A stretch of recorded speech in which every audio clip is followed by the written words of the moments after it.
that's what I want to get into. That's I'm going to leave that alone because that's still speculation. But you can introduce yourself. Okay, I'm Charles Manga. I review comic books and video games. I just do a review of Access, which not more anyway than point. But good news is, I got something to cheer me up. You're torturing yourself reading those kind of books. I forgot. Was Rick Remender the one who wrote that book, or was that Cullen Bunn? Oh yeah, actually, I think I was recommended, but this is really about Gary Conway. But in my opinion, is the book that should be in the main universe. Marvel, I'm searching until I die. Renew Your Vows is dying. I know it's dying. From what I'm hearing, Renew Your Vows has changed up so much since they changed writers. Yeah, they changed writing and they did a time jump. But after issue 12, I forget what issue, they did a time jump, and that's where the book fell apart. But that broke in my heart. Yeah, because they let that woman in. Because they let that new woman who's also on this little audiologue, which is on time, other idiots running at Marvel at the moment. Faith series. And Faith was awesome. I love that series.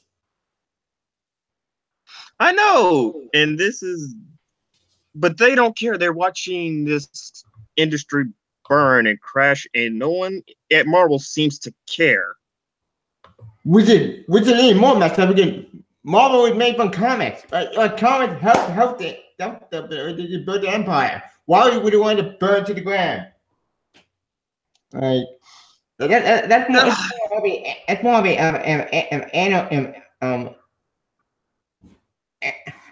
anarchist particularly philosophy. Yes, what they're doing is anarchy. What happened to G.I. Joe is a travesty. I did hear about that. Yeah, the point. Yeah, the Arbery Citizen. Because he was what happened with his tweet with 9/11, and then Hasbro had to officially step in, and then he got off of all the IDW books.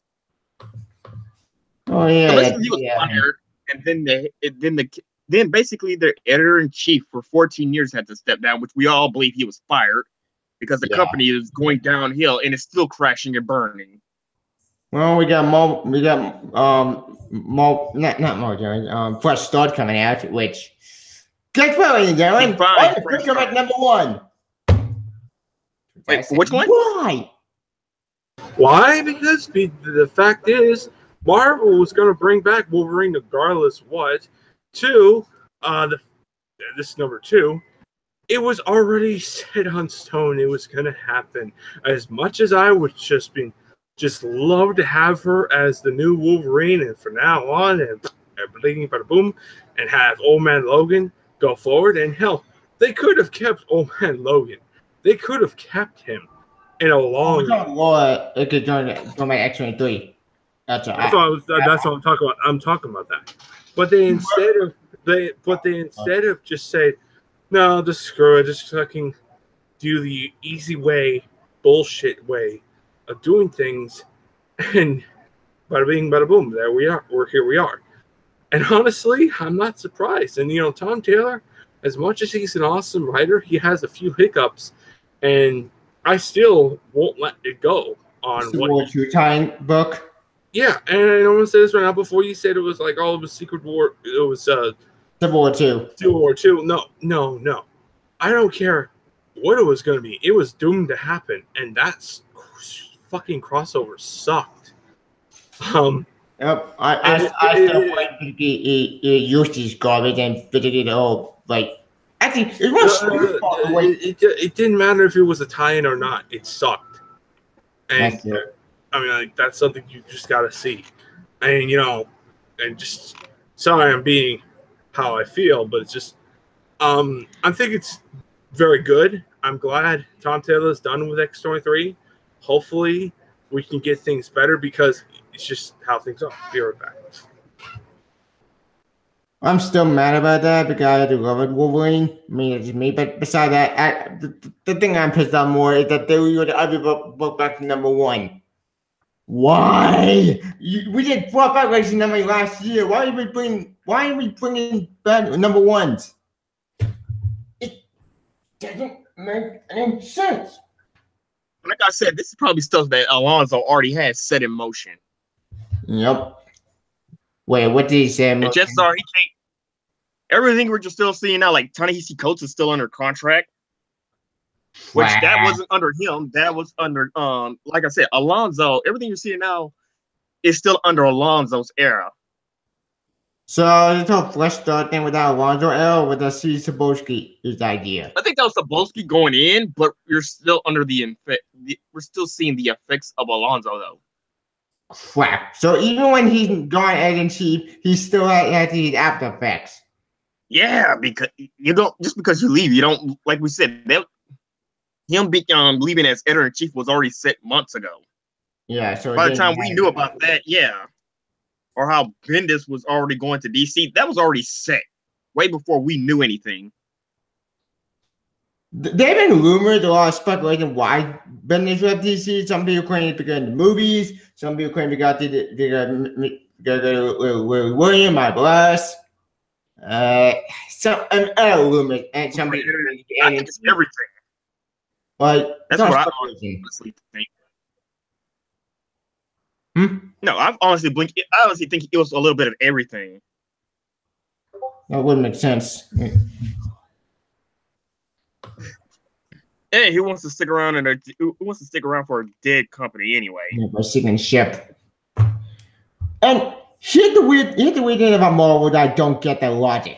Like, we have a married Superman right now who has a son, John, who for the record, in my opinion, acting like Superman was both amazing in my opinion, and for Dan Jurgens, who in my opinion, I'm ready to put that gone. But we have married Superman who has that son, John, because Superboy, and we can't have a married Spider-Man get people by Mary Jane. Even though in 100% makes sense for him to have a child, Jessica Jones can have a child. Who could have a daughter? But that Four can have children. Iron Fist had a daughter, and opening up one up. Crap. Like, why did they get married? Why did people make it? It just doesn't make any sense with that logic. Actually, I've seen some people complain about that one part that Kid is proposing to Colossus. And some people think it's just because we're still in this SJW era where it's more like emasculating him and making her look stronger. What? I think that makes like sense. I said, there's a lot of things going on like at the moment. Like I said, SJWs are pretty much ruining this industry. IDW is basically on the verge of going bankrupt. When the hell did that happen? Dude, like I said, you should be on Twitter. I was telling you guys, Twitter is where it's at right now. That's why I say you really shouldn't be going to comic book resources and them, and you should have been following us on Twitter and some of these other YouTube channels that I was telling you. You could have been keeping up with a lot of this stuff. IDW. I found some on YouTube, like Nightwolf. I didn't know he talked about this topic. I tried to stay with me. I mean, like the bigger channels because they've been covering this. We've been knowing this for like 2 to 3 months. Yeah, now. Comic Historian, Comic Explain. Yeah. No. They're not. No, they're too big. They won't touch that. They will never touch that. That's why I said D&C, Captain Frugal, Captain Cummings, Doug Ernest, Umbrella Guy, and Yellow Flash. All these guys, we've all been talking about it. They've been down 91%. They're basically about to go bankrupt. They're trying to find ways to sell their stocks. Wow, that really sucks. Arbery Citizen basically was what the nail in the coffin to pretty much put the ship to go down. And the editor-in-chief, he was basically sticking up for Arbery Citizen in that stupid Twitter comment he made. That's a bad idea. Yeah, now that the company that you helped found and create and you ran for 14 years is about to get ran into the ground. It's about to get a sinking ship, and Disney buys them, then they're also screwed. Disney's not going to buy them. The problem is IDW makes comics for Hasbro, which most of their comics come from Hasbro, like My Little Pony, G.I. Joe, Transformers. Sonic. Well, Sonic is Sega. Sega is something else. I think doesn't Hasbro own Teenage Mutant Ninja Turtles? No, I don't Hasbro owns them. I think TMNT under the same creators who created TMNT. I know that for sure. Yeah, they're not under Nick. That's for sure. Yeah, that's for sure. But, oh gosh, speak of TMNT. Anyway, because Hasbro was threatening to release licensing their master licensing from IDW. If that happens, they're literally going to go bankrupt. You're going to see one of the big major publisher go out of business for SJW pandering to a crowd of people who don't neither buy your comics nor want at all. They don't buy these comics and they don't read them. So who are you selling this to? Absolutely no one. Oh, actually, I was following this other guy. His friends, he also runs a comic book shop, and his friend's shop. If I think either this month or next month, he may actually have to close shop because he has nothing but Marvel titles and no one's buying them, and it's been there for over a month. He's selling them at high price, and no one wants it. What sucks? So right now, we can practically chop it up to 53, maybe 54 comic shops has officially gone out of business. Probably. And there's a problem, but they don't want to address the problem. Instead, they don't want to admit they're wrong. So they rather just sit there and let this industry burn. And that's why I keep saying you guys got to be on here. Even if this industry burned, this is a shit show that's worth watching and documenting. In case I know we will survive the storm. We must document this and never let this happen again. These are the type of ideologues we do not need. Not bad. Yeah, but let's move on from that to what's going on in Marvel. No, seriously, what's going on in Marvel? Well, I've been mentioning it during pre-show. We have Nick Spencer on Main Spider-Man, which, okay, I know people don't like Nick Spencer right now. We could all see Empire debacle, I know, cut them as and higher stuff. But as I mentioned before, Nick Spencer had some good. Be right back. One minute, so I'll be right back. Okay. I'll be right back too. I need to get my headset.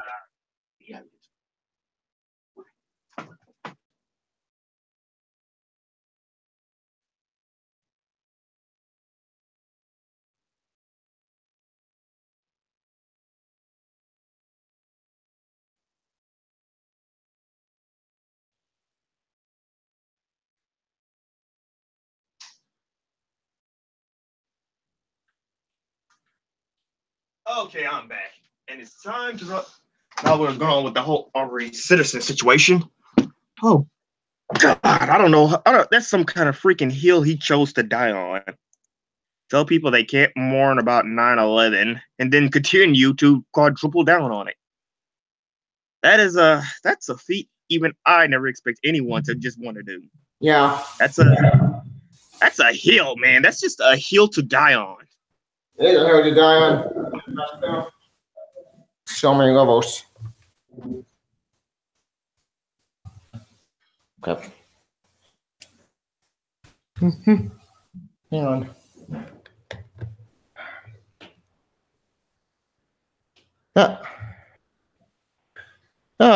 That's better. Let's go make it get rid of the echo. That's okay.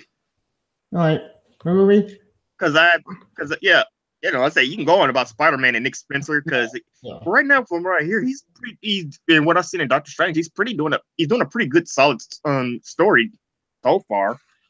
The Titans of Damnation in my opinion with Scott Spider. What a waste of time. Like, look, I like Ben Control, but his book has no direction anymore. I am sorry. I love Peter David, but I don't think he can save that book. That book was going to get canceled, I bet, when the West Part starts happens. Because I know then so they ain't no Scarlet Spider. Or if there is so of Scarlet Spider, then I just didn't pay attention to it. Oh yeah. Actually, the one thing I was wondering is, are there any other Hill Lords outside of Mephisto and Blackheart? Good question. Do they have anyone else anymore? Because I know there's Nightcrawler's dad, Azazel, or Azrael. Yeah, Azazel. Or Azrael. Actually, I don't know too many of their Hill Lords because I know DC has quite a few. Yeah, but there's Marvel. Antithesis, Neuron. Necron. Necron is the black. Necron is literally is death itself. Yeah. Well, actually, the entity death. There's death of the endless, and then there's the embodiment of death, which is the Black Lantern. Then there's the death of the death of the endless is literally just that death. Necron is death as the ultimate enemy. Then there's the Black Flash, which is death of a speedster, and then there's the Black Racer, which is death of a god. Yep. But when it comes to Marvel, it's just I just know about Mephisto and Blackheart. They literally don't talk about anyone else. They don't talk about Lucifer because Satan. They don't talk about basically AI demons. Yeah, actually, that's the weird thing. They acknowledge that Lucifer is one of the lords of hell, but they just don't talk about it. Hela, I don't know what Hela does anymore. Hela would the Lord of the underworld. No, I mean, did she? Because after everything that went on with Angela, Queen of Hell, and all that, I know she's still running. She doesn't actually have her own hell anymore. She's just been running around.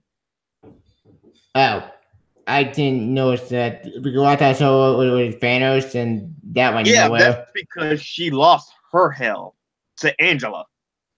How did rule basically our entire basically like realm? AKA Logan's daughter, ruled bigger to an angel who went rogue. Who went from Spawn universe to the Marvel universe? Oh God! That's why we don't talk about it because I think Tom McFarlane just did that just as an FU to Neil Gaiman. Yeah, but that's just sad. So now that Neil Gaiman literally cannot take the character anymore, so because I don't think he has the money to actually buy her back from Marvel. Neil Gaiman, I like you as a writer, but I think that's a bad idea to give him to Marvel. You should have just kept the character. That was not Neil Gaiman. It was Todd McFarlane. Him and Todd McFarlane have been in battle for over 5 years or so about the character. Yeah, the whole lawsuit stuff. Technically, Neil Gaiman has Sandman and all that to fall back on. If anything, I would just let him have her. Speaking of Sandman, Sandman even talking about getting Sandman. Yeah. See, this is what I don't know because I never seen. I'm actually thinking about look at the Lucifer show to see how true it kept to the comics. For what I heard, it kind of didn't. Because I'm not watching Lucifer. I'm not watching season 1, not season 2 because I had to punch it stupid, but more so it's pretty good. That's a shock to me. Well, of course, I mean people like dark and gritty things these days, and come on, Vertigo's got some really dark and gritty titles. Constantine, okay, Hellblazer. Wait. Constantine was DC, but he showed up in Vertigo first because Alan Moore, but eventually crossed over to DC. Thanks to New 52, with New 52 book was just a disaster. No, he was there way, but John Constantine has been interacting with him and Swamp Thing has been interacting with the DC universe for decades, for at least 2 decades before New 52 even happened. Oh. He was recently brought back in. Him and Swamp Thing were recently brought back in because they're bright as day. Then we finally got the New 52, which reintroduced them again, which I also got the Scott Liddell Deluxe Edition for $50. Wait, what? Scott Liddell wrote Swamp Thing? During the New 52, he has what? Hang on a second. It's a Deluxe Edition. I thought Scott Snyder who wrote it. Not Scott Liddell, Scott Snyder. Scott Snyder. Like Liddell, forget him. Let's see. I got the Grant Morrison Deluxe Edition to the JLA, which he revitalized. Okay, yes, the Scott Liddell Deluxe Edition, not Scott Liddell, Snyder. Which collects from issues, 1 to 18, and Animal 12 and 17, because that was that little crossover. Animal is such an underrated book. That book from the future was one of the best books that came out of that era. I got something to show you, Tim, because I know you love this superhero so much. Mm-hmm. I saw it, and I thought, you know what? Jeff Lemire wrote this character, and I didn't even know he did. And here's some. Are you ready? Ready.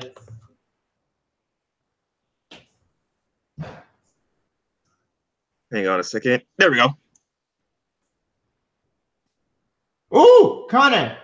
Awesome. Yes, Jeff Lemire. Well, this is pre-52.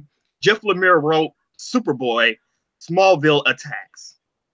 Oh yeah, I did hear about that story. I think I Yeah, heard it was on. at- I went to St. Charles. It was on the bargain bin price for $10, and I got it. I thought about I actually thought about getting the Gail Simone first half trade for Secret Six for $8. Cool. But yeah, I just saw Jeff Lemire's name on it. It's like, oh, okay, so this is pre-52. This looks like what Cassandra Sandmarks. Yep. Because I can recognize because I like Superboy in his. Well, actually, I like him in his leather jacket. Same.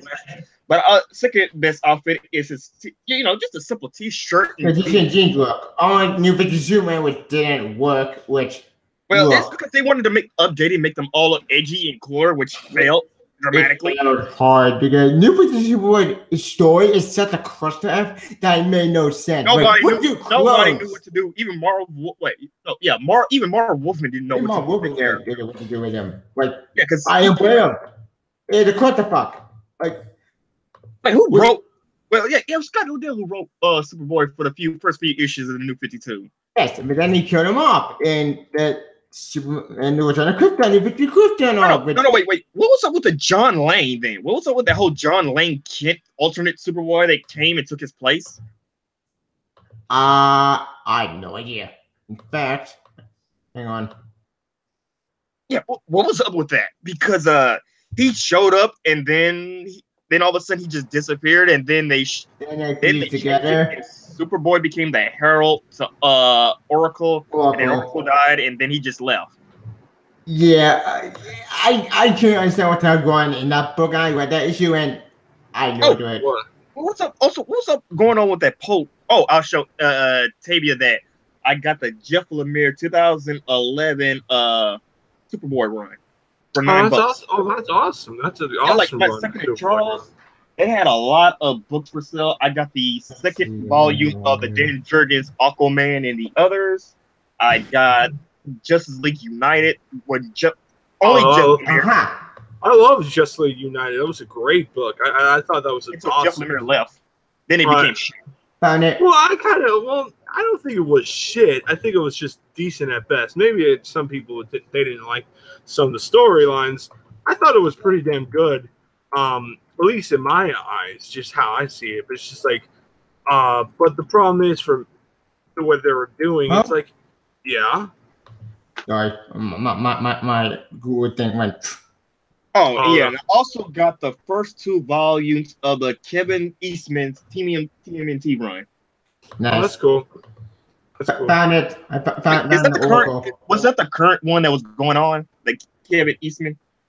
Yeah. Because I just want to keep up with the current ones. Okay. I found it. Because I know Batman TMNT, I love that series. James Tynion IV knows how to write this series. At first everybody thought, oh, this was just going to be a shameless cash grab that no one would understand or no one would like. But no, it's actually a really good series, and I really, really recommend you guys getting it. If you ever get it from the library, you just want to buy it. And I say get the second the sequel when it comes out. Edgar, what did you think about Dragon Ball Super? Because I've been seeing everybody being complaining on Twitter about it. Oh, fuck them! Seriously. What they did this time? No. You might want to mute it. You might mute it because honestly, I might as well just explain. We're about to say some things that will spoil it later on for you. Yeah. Unless you don't care, then I will go. But I'm like, yeah, like I say, it's up to you. I'll probably just tune out at the. I'll probably tune out. What we're about to do right now, and I'll tell you when we're done. All right, send me a group chat message. Oh yeah, I'll do. All right, you should mute now. Okay. Now, go. Okay. Tell me your thoughts, Nick. Okay. Very interesting.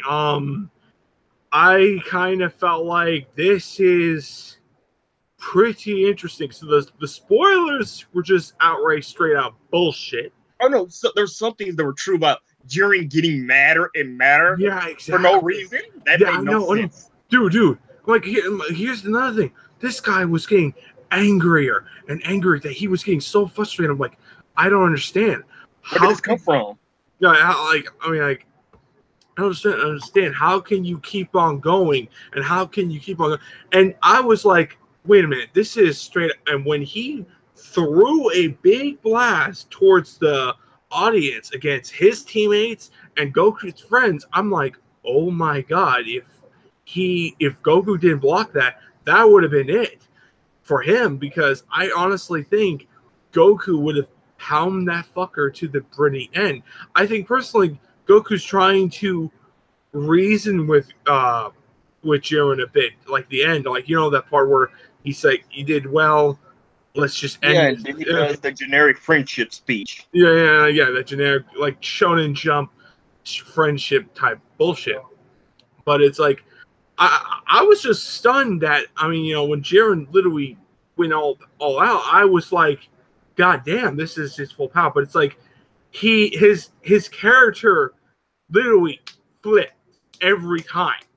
And it's like he was just like, he did a 180 out of nowhere. This whole, and this was to my friend, this whole tournament, he went through what, legendary whatever, Khalifa, whatever. He basically went through her. He transcended time and space, apparently, that even he couldn't keep up with him. And somehow Ultra Instinct is putting him to the ropes. Like, people said, this is basically poor characterization at its best. I think personally the reason why that's the case is they're trying to wrap it all up in a nice fast pace, because it's the movie that's kind of like, I feel like the movie's like the reason why this saga went sour. And it's just like, believe me. I mean, believe you on like? Oh no, I mean, like, oh God, we already knew the movie was coming. I think next week is the last episode, or the last 2 episodes. It's gonna be like a 1 hour special. Yeah, and it's like, the biggest surprising is Frieza saving Goku. That's 17. That's the bigger one. Oh yeah, that one too.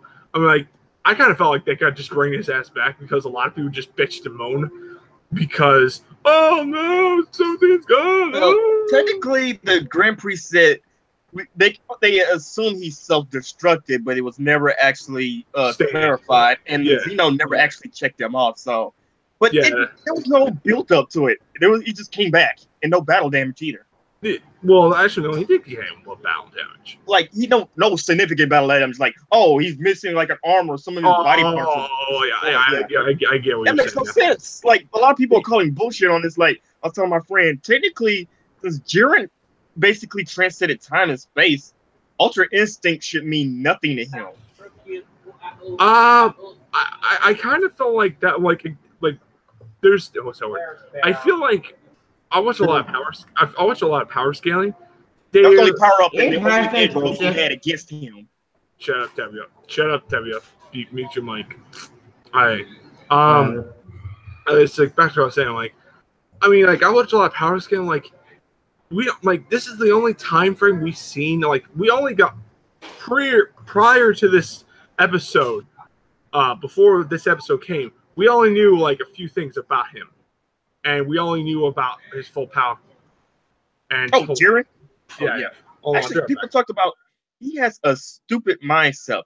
So the strong dictates the weak, and that's his entire mindset. That's why he got strong, which makes no sense, because technically, what I was telling my friends, if he was strong, technically, since Goku is stronger than him, he should accept defeat and just lose with some grace and dignity. But he decided no. Instead, he decided to throw a fit at someone stronger. Right, I mean, okay. Now, honestly, I kind of find that this is one of the, like, a lot of people, like, even though it's a lot of ass pulls of this storyline, I kind of find it like, okay, I understand what they were trying to do, but I feel like Ultra Instinct was, at the first beginning of it, was wasted. They hyped this big fight between Jiren and Goku. They hyped it up real much. Like, he's one. Wasn't Ultra Instinct been show? Oh, sorry for cutting you off, but wasn't it foreshadowed since episode like 34 or 35? Yeah. Yeah, somewhere around there. And then I'm like, okay, they brought this whole thing up, and okay, Jiren's gonna have Goku fight. I'm like, okay. Where they thought Goku got his destroyed, and he just like, okay, Ultra Instinct just got wasted. There was no point of like, and that's another thing. Like when they did the white hair form, I'm like, okay, are we gonna try this again? And it was doing well. I actually thought. How did he master it? That's the one problem. How did he master it? My theory is like when he kept on getting the form, he like, okay, I know the basics how to do this now, and he kept on doing it, and then he fully got it, and then pretty much the rest is fine. So it's a Zenkai boost again. Yeah. So I'm like, wait, what? Shut up, Tevia. You don't know what you're getting yourself into. Stay out now. Like I said, yeah, this is some real spoilers that'll screw your head. Yeah, like this was. I get that part. That kind of Super Saiyan 5. So with the white hair. There is no Super Saiyan 5. No, I know it was Super Saiyan 5, but I heard like fans. It was basically like this is the closest you can get a Super Saiyan 5 form, because the Super Saiyan 5, what it's all about is basically shut up, your goddamn mic. Until you go to a quiet room. Yeah. And like, back to what I was saying. But anyway, Super Saiyan 5, like, yeah, it's somewhat inspired by this fucking form, but it's like I kind of go target to Toyotaru, because Toyotaru is pretty much behind that whole thing, the whole white hair form and all that stuff. Hell, he's like kind of the reason why that form. Oh, wait, you ever heard of Goku Blanco? Who? Look him up on YouTube. Basically, is a guy who made a fan-made character where Gohan transcended the Super Saiyan 5, where he had white hair. Basically, somebody said they made some guy's YouTube OT canon. All right, I'll look into it later. He's an animator or something like that. Oh yes, he made the funniest tier list. I think it damn near is reaching over 1 million views, because he said Kefla is like tier F, where even Dirt is stronger than her. Like, that's how much he hates her. I think everybody hates those two freaking female Saiyans because they're overpowered. Kefla, Kefla, she became Super Saiyan, then Super Saiyan 2 during the tournament. That's Khalifa. That's Khalifa. Yeah, Khalifa. She's the worst one. No, she's the worst one of them all. She's annoying. She got to Super Saiyan 2 with zero effort. Is that Saiyan can do that now? Here's the reason why. They're different Saiyan races that are far more advanced than we are, that we don't know. No. Like, technically, they should be weaker, because in their universe, they're just policemen. In but 7, they were warriors. Actually, I come to think it even stated in the manga and the anime. Now, I could go look this. I can go give you videos of this stuff. I'm not gonna. Yeah, you probably should, because I'm not going that far back into the manga. I'm like, well, I know, and what I know, do my research. These Saiyans are far more advanced on what they've on terms of power, in terms of fighting. And also, yes, they're very peaceful, but when they fight, they're very different and pretty much so far advanced against Goku and Vegeta on their Saiyan heritage and all that stuff. So honestly, I know why people don't like him, because they're so much different than what your typical Saiyan. Isn't that the point? Because I'm motivated with that different it's more like it's female pandering. That's most of what it is. Oh my god, not this again. There's not a lot of female characters. And all the ones we saw in this tournament are kind of annoying, especially the ones from Universe 2. Well, honestly, like, I kind of disagree with you on Kale and Khalifa. I thought... No, Khalifa is annoying. Kale is okay.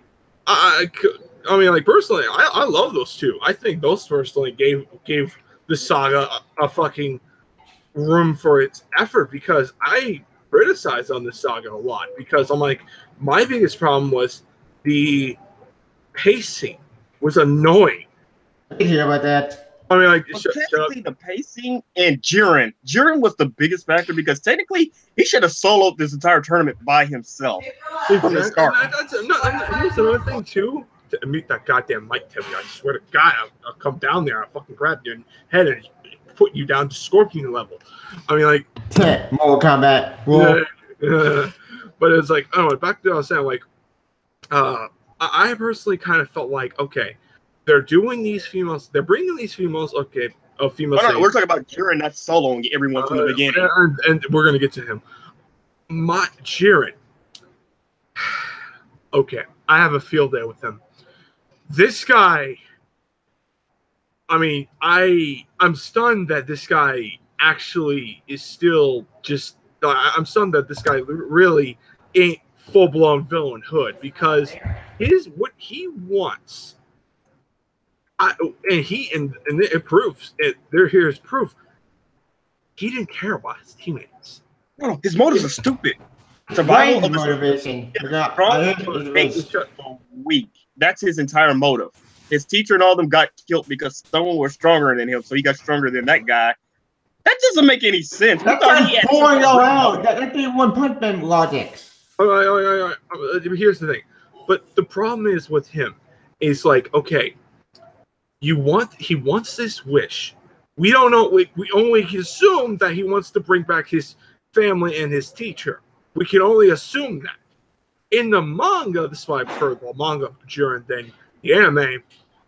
He doesn't he understands he wants to bring back his family, but he wants to protect the planet or the universe. He's 17, where he's like, if the universe gets erased, well, that's just the natural order of things. Yeah, exactly. He does not care. He does not like, look, if we get erased, oh well, I have to go do my job. And if great power comes great responsibility, always that speech of like, this guy is just like, it's like you look at the manga of the anime, it's like two different fucking characters. And it's just, I'm on the camp mode of like, I prefer the manga version because you can see the hero-ness of him. Toriyama's writing it. That's the difference. Wait, who's doing the anime? Somebody else. Okay. Tell me how this is where it all goes. Okay. The anime and the manga staff basically, Akira Toriyama gives them, here's what we want to do for the anime. And the anime, okay, we'll take that, but could we put this in? Like, for example, Kale and Khalifa. Toriyama made Kale, and then pretty much Toriyama basically said, okay, I'll give her like a sister, and that was the creation of Khalifa. That's okay. They're so adorable together. They threw those in because like they wanted to up the storyline. And also my biggest problem on this storyline as well is like the factor of Jiren as a main hero in his universe in the anime version sucks because he only cares about himself. That's he's a selfish hero. He's like he told different people. Yeah, exactly. It's like if you tell you this is the reason why I think you should read the manga, because the manga makes the storyline much more better and much more greater because you get two perspectives of the same story. And personally, I kind of felt like the manga on Dragon Ball Super is, let's say, no. Sometimes it goes structured and there's an actual like narrative to it. With the anime, it's a weekly thing. And you could tell Toei is a weekly anime, and Dragon Ball Z Super is a weekly thing. They have to keep this stuff going every week, and you don't have enough time to fix on the story. Like how they had to go back and fix the animation. Exactly. I mean, when it comes to storyline, it's like you're screwed. I mean, like animation is a different story altogether. Animation is like that could be done real quick. I mean, like, personally, I kind of felt like this whole thing is like, all right, I get the whole storyline with what they're trying to do. My biggest problem with the manga is a lot of times I kind of felt like, here's the example, like I personally felt like when the battle between the battle between Goku Black and Vegeta, I think that should have been far more. I feel like, okay, that was one BS bullshit. I don't care what anyone thinks. That should have never happened that way. In the manga, Vegeta just slaughters Goku Black. in his standards standard Super Saiyan, in Goku Black turned to Super Saiyan and Vegeta turned to Super Saiyan Blue. And it's like, wait a minute, shouldn't Goku Black at least have enough power and have where he master Goku's power and he master his ki? Shouldn't he wear toe to toe, keep on going, fighting him like a back and forth fight or a one-sided fight like Goku Black dominates him? I mean, like that shit pisses me off where they didn't do that crap, and just maybe I'm too much of a Goku Black fanboy, but it's like I kind of like really when I see something, I'm like, no, I don't care when anyone thinks that really should have never happened that way. But it's like it's time restrictions. It's time restrictions when you have to do the anime weekly to when you have to do the manga monthly, because you could do it at an easier pace and you could have it already laid out. They didn't. They had to go through this. Like you could tell, they had to go through this day by day. I mean, week by week. Toriyama, he just started from the beginning and he retold the story, and it's massively different. Oh yeah, definitely. I mean, like I personally I like both, but it's like it comes to like respectives on both the manga. The manga has some problems. The anime has some problems. I didn't like. I hated how the Black Goku saga ended on the manga part. Like, I mean, they hated how Trunks did it too. I mean, like Trunks, I don't mind Trunks did it, but it's like how Trunks has to go back in time or change someone. I'm like, wait a minute, that doesn't fucking make any sense. Just fucking. That sounds completely convoluted. Technically, the timeline shouldn't even still exist. And that's I'm like, but I like actually, that's not kind of true because the anime didn't show go back to the future. Yeah, but then again, they said every time a timeline is created, a new world is created. That's why I say you could bring Dragon Ball Xenoverse in and give us the Supreme time. That could have been a tie-in, an awesome tie-in. Yeah, and also that's a good. That's the thing. I mean, they could add in for the anime because this is the reason why. Yeah, like the Xenoverse poll where they can continue future Trunks' story. In the anime, it's like they ended it, and it's like I hated how they did it. It's just like, wait, you don't have where? Oh, he'll come back maybe if we really want to, because Akira Toriyama has plenty of storylines he wants to tell for Dragon Ball Super and go forward. And I'm like, dude, I'm gonna say this right now. I think personally, he has like enough storylines that will last like a decade, maybe more. It's just like, it's just that I kind of feel like the way everything I see, the way I see the whole storylines of her on direction, it seems like okay. And this is another thing. Like, I want to ask you something, Jeremy. What do you think? Like, do you think there could be like more? Like, do you think that there could? Oh, there's going to be more. No, more forms for Goku after Ultra. Probably not. No. Technically, we're reaching the freaking limit at this point where we're just picking colors at random. We did blue, we did pink, we did red. Well, like pink, like they did almost every color, and I feel like they didn't green yet. Well, pink is specific because it's only because of Zamatsu and his Kaioshin ki. And plus, in Japanese culture, the color pink is destruction. Because Zamatsu, the ink job that came out for Zamatsu, and oh boy, this guy is gonna be a psychopath. Like Zamatsu. You watched the recent. Actually, I'm so surprised Tanami even lasting at this point with all these streaming platforms. Oh, dude. Tanami is going to keep on going no matter what. It had its down. It should be its own thing. That's what I think. It should just be its own streaming site. Wait a minute. I agree with that too. I personally want Adult Swim to basically cut all ties with Cartoon Network. I agree 100%. They should cut ties. I mean, like at the beginning, it was interesting because, Cartoon Network's not gonna stream cartoons, and we're getting these more mature cartoons. But after a while, Adult Swim, it started going on from started at 10, then it go to 9, then it went to 8, now it's to 7. I'm like, dude, just get your own channel at this point. Yeah, just stop. Like, Tsunami, I know is a weird thing because Samurai Jack is done. We have no My Hero Academia. I'm depressed. With My Hero Academia. Jack made me depressed because I feel like I'm starting to think maybe I should have never knew how his story ended. I played fine with the ending. Maybe that's just me. No. Ashi was the real problem of the entire series.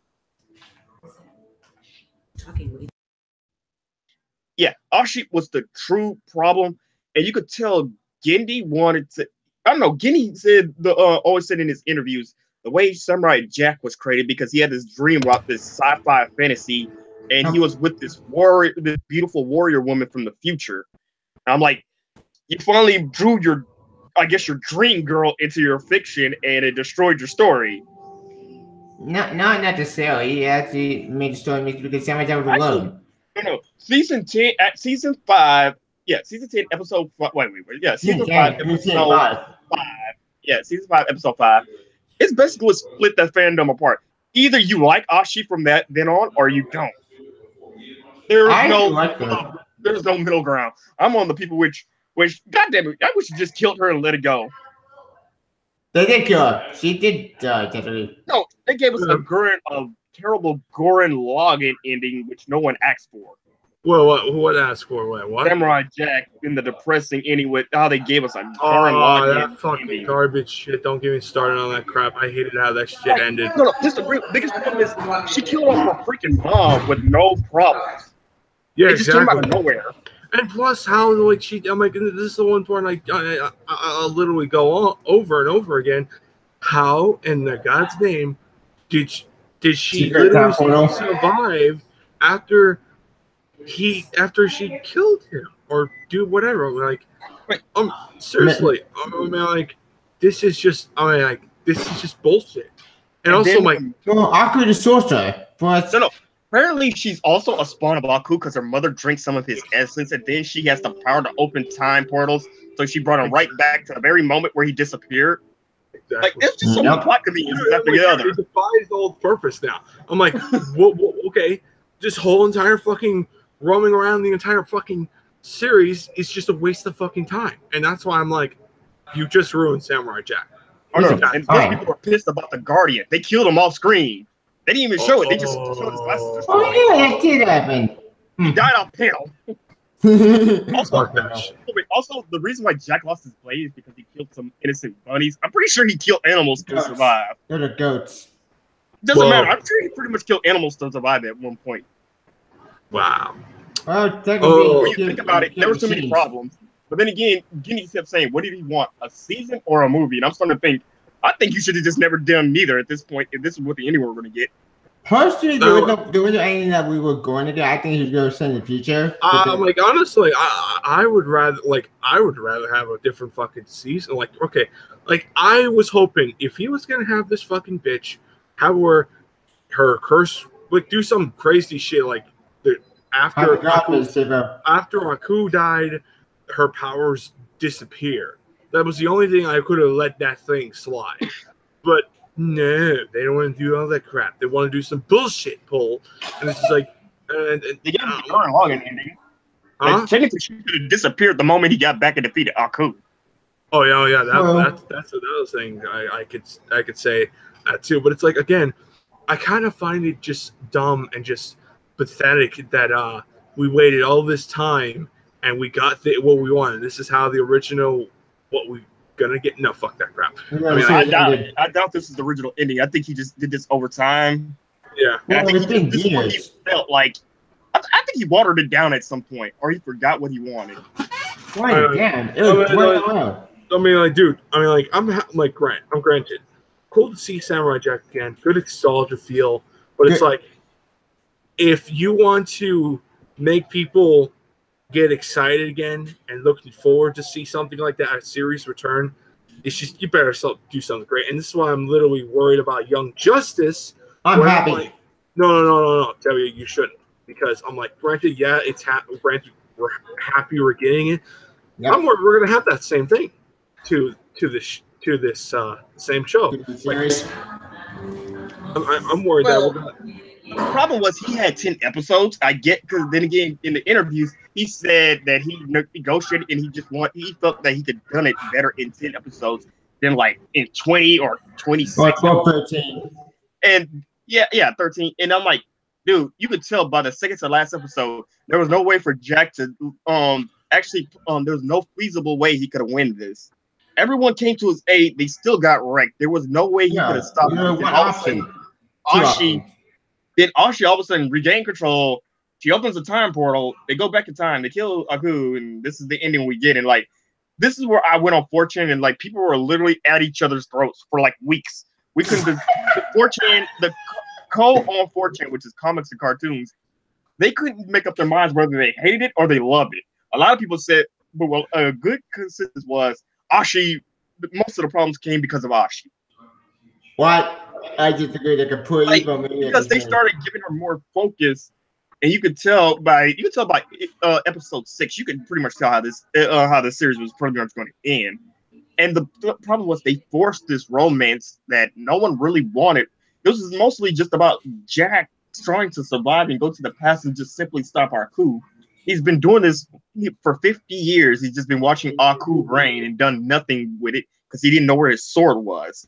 And then episode 6, he just basically Deus Ex Machina his sword back to him. Plus, Ashi kills her mother, which would have been a greater antagonist, which they could have saved to the second or maybe even the last episode. But no, she dies off in the sixth episode. She's like, she did down to a badass. They both, or Ashi, but he put an arrow on her back and she fell down, and we never got to see her after that.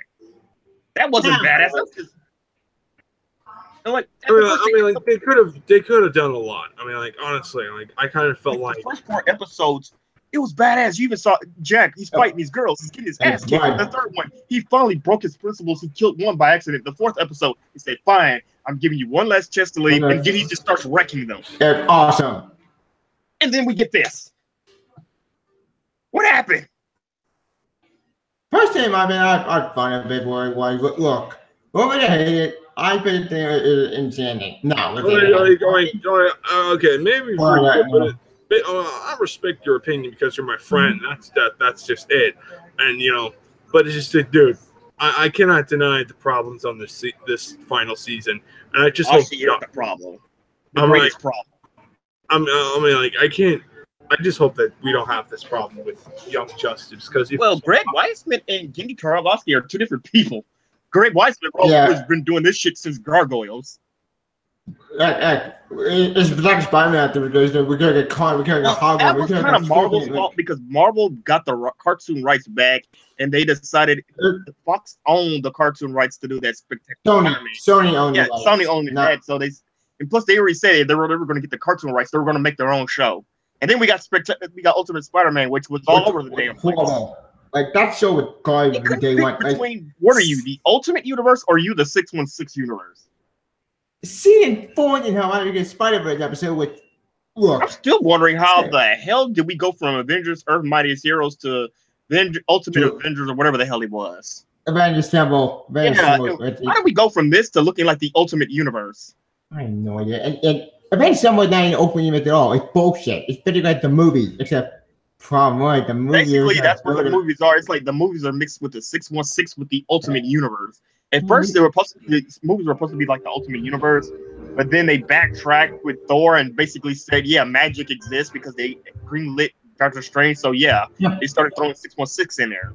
Which makes sense, but I'm fine. But look, Ultimate I like, but I gotta admit, Ultimate Thanos is such a disappointment with the topic. That time story sucked. I never read Ultimate Thanos, and I'm glad I never read Ultimate Thanos and Ultimate Galactus either. I do like Ultimate Galactus. Ultimate Thanos is when I got pissed off because are you fucking kidding me? You're telling me you're the big man and you just wasted him like that and ultimately you killed him with the cosmic cube? Are you not? That didn't make sense. Like we said, Miles Morales was the only thing keeping the Ultimate Universe alive. Not to open just to do an open action. Oh, okay. Okay, I'm back. All the good characters were in Ultimate Spider-Man, and Miles Morales couldn't hold that universe by himself. That thing was destined to fail. That thing would destroy him. Ultimatum.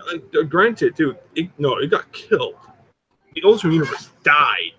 They try to bring it back with the Ultimates. And like I said, Miles was the only thing keeping him alive. You can only go so far with one character.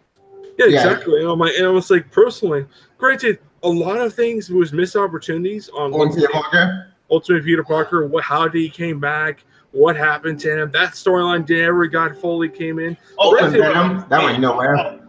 Don't ever bother looking for it because you're never going to see it. Bendis is gone.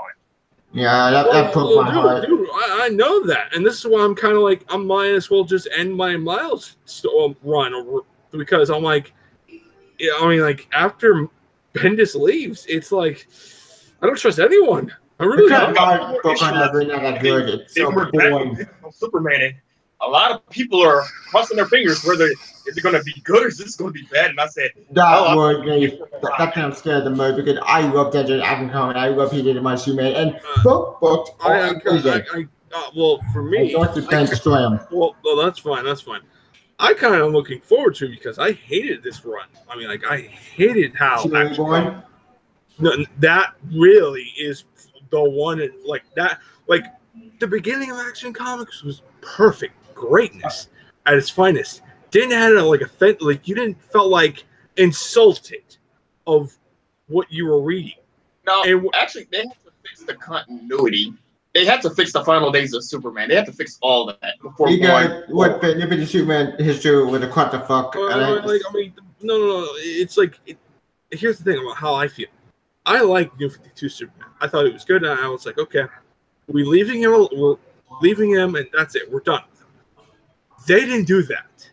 They went out of their fucking way to make it where, oh, he was just another guy. And that really just pissed me off.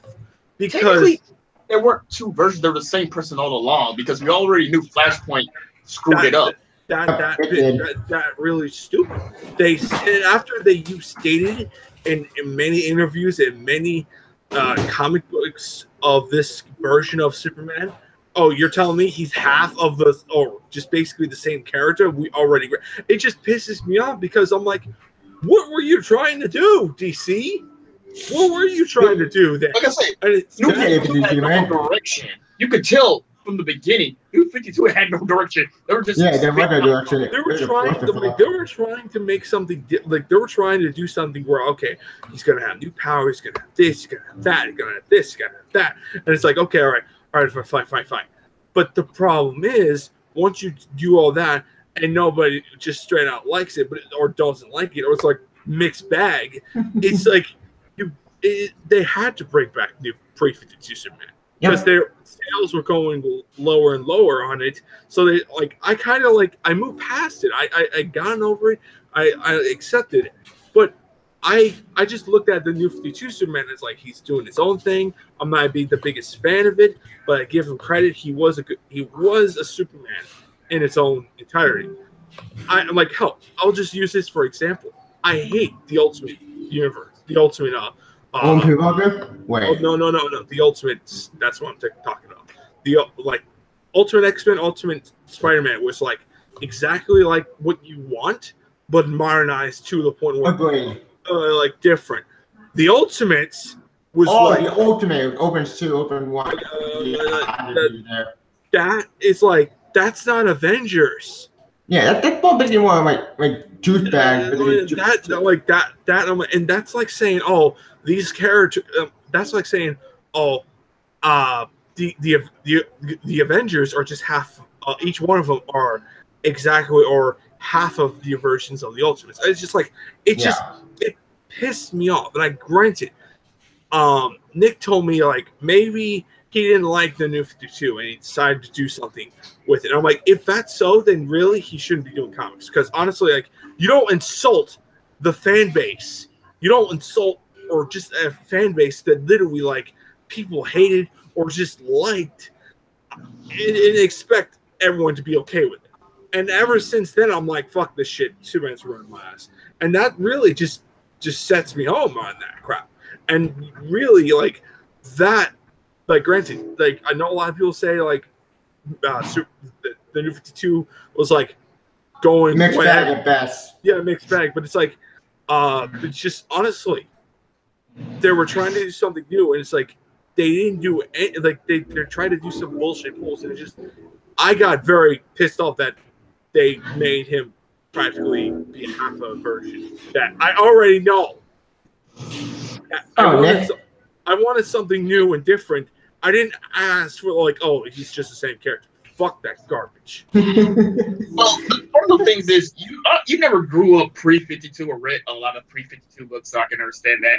Also, I think it's because Dan DiDio had a joke Gosada complex only on a grander scale and decided that nobody should be or married. Was that a whole idea? Yeah, I think he just had a bigger midlife crisis. Plus, he kept trying to kill Dick Grayson for some reason. And ruined Tim Drake. Tim Drake all got fucking screwed over. Thank you, Scott Riddell. They ruined my pick. Dude. I personally I understand that crap, but it's honestly you can't really tell me what they did to that whole what they've done to Superman was now that shit was that was a good idea. No. I'm sorry. At least he still got progression. At least Superman. Oh yeah, he got progression. He got all that good stuff. I'll have credit what's credit is due. He did some good things with it. It's just I personally kind of felt like you don't like a character or you don't like a version of a character, don't fuck with it. I mean, I don't like the Ultimate Avengers, but it's I don't fuck with that shit. If I'm gonna write the comics, I'll do my own thing. That's hi guys. Hi, Nick. We were talking about fucking Superman. Good time we were talking about it. And it's okay. But I'm I just got into work. Oh, that's good. But it's we'll talk about that in a minute. It's I kind of felt like it's just they need if Bendis is gonna do it, I'm only asking two things: give me good storylines, and have him where he fights a couple of villains and do some crazy shit. We're saying I find a new villain for what I learned from interviews. We're gonna get all that. We just have to cross our fingers and screw it up. If he's gonna take Batman, I cannot wait. Actually, he's not taking Batman. That's what everyone wanted because he's good at street level characters. Tell me Batman's good right now. I don't want to screw that book up. The only reason why I've heard the reason why he took Superman because he's a fan of the character. That's the reason why I've heard it. Yeah, he's a huge fan of it. There's a Bleeding Cool article where he said that he thought Superman was kind of lame and boring. And this was years back. Well, maybe that time frame, yeah, he probably was. Maybe he changed his mind, probably. And plus, maybe during this time frame, he wasn't a humongous fan of it, and the probably storylines suck. That would make sense when you think about it. No, my idea is that if you're going to go to DC, if you want to prove you're a good writer, the bigger, the better. And what's one of their biggest titles? Superman and Batman. And Superman Action Comics. And Superman is about to hit 1,000. You think he wasn't going to get on that freaking monumental occasion?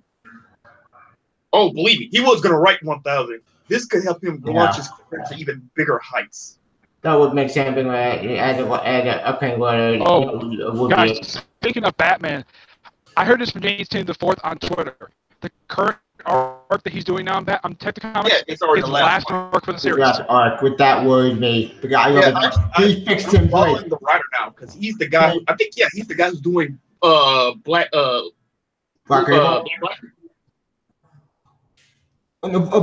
Lightning? Wait. Yeah.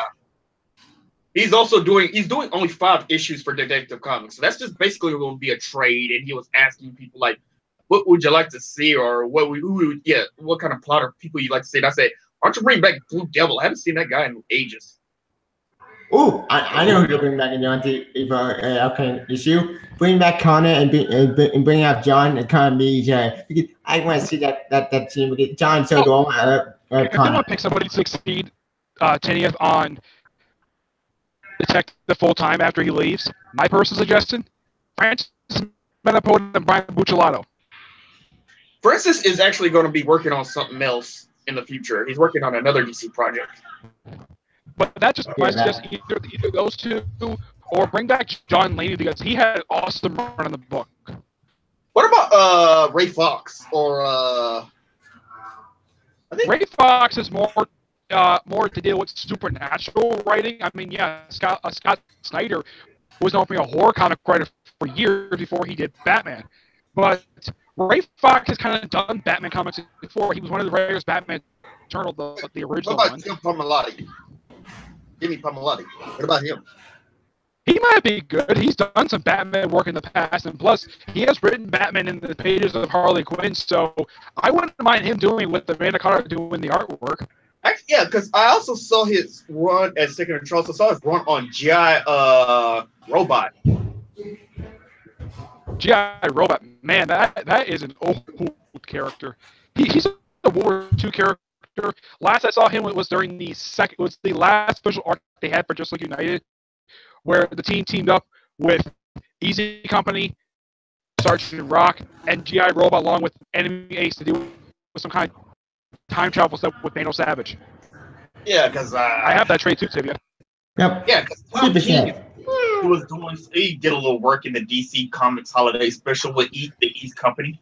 The holiday special was great. I got the holiday special. Speaking of your thing, like Superstar, I am so depressed this book got canceled because this book gonna be hard. Why cancel it?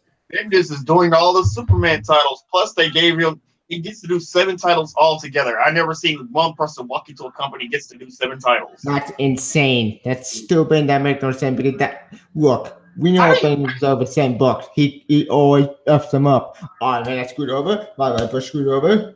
Editors are only going to give him because he needs editors. Yeah. And people tell him no.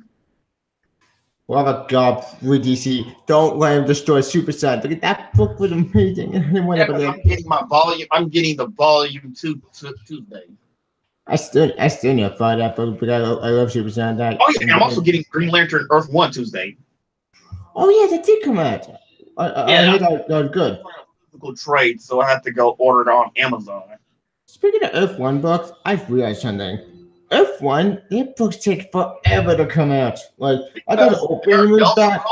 And they're mostly just being written by one person with art done with other people. That's true. It's better than Teen Titans Earth 1, but Teen Titans Earth 1 book was so bad that it pissed me off. Grant Morrison already said we're getting a trilogy when it comes to Wonder Woman Earth 1. Which I support. Which I don't know when that's going to come out because he also said we're getting Multiversity 2, which I have not heard a word since. I'm still not happy my first book, Super Got canceled, because this book with the door, this book made me happy. It John didn't see me. Like, why can't you have a book that's so great? Mossy and Patrick Gleason are going to do after to start off with Superman. That worries me a lot because I love Tomas and I love Gleason. They made John against Superman an alternate next to Dan Jurgen, which I didn't create it first. He created it. Well, they can go back to Batman and Robin. Personally, I have basically 2 options. Option A, bring back John. The title ended roughly, I think it was like 3 years ago. Batman and Robin ended. Yeah, but let's say they can go back to that because Ben is not touching Batman. So let's do a Batman and Robin series again. That'd be interesting. There was one series someone did suggest that he could do because of the style he loves, so history love stuff. Gotham City Central, the series focused on the GCPD. Why not do Young Justice? Not bad, yeah, actually. I don't know why he doesn't do Young Justice. I mean, the title itself, Peter David did the original title, and I know there was another Young Justice title published in the mid-2000s, but that was an adaptation, that was something set in the Young Justice TV show universe. Yeah, that'd be more time. I got the Jeff Lemire Superboy 2011 run. Mm-hmm. Yeah, that was an awesome fucking book. I'll say, that book was really better than the New 52 one. Agreed. The New 52 one, I was like, I don't know what they were trying to do with him. It a clusterfuck. I don't know if there was a clusterfuck or not, but it's like, dude. Oh no, they had no clue where he was going. They had no direction. He was just everywhere. It was like that. It's like, okay, he's really all over the place. Granted, they have him hook up with Cassie, and that didn't go so well.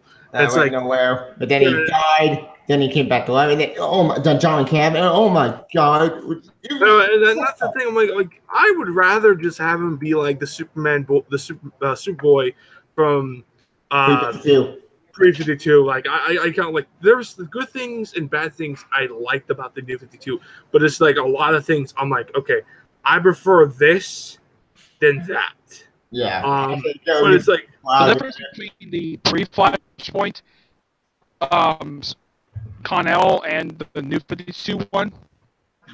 Yeah. Well, the New 52 one only had one costume the entire time. While the pre-Flashpoint one, by the time of the Flashpoint, he went through 3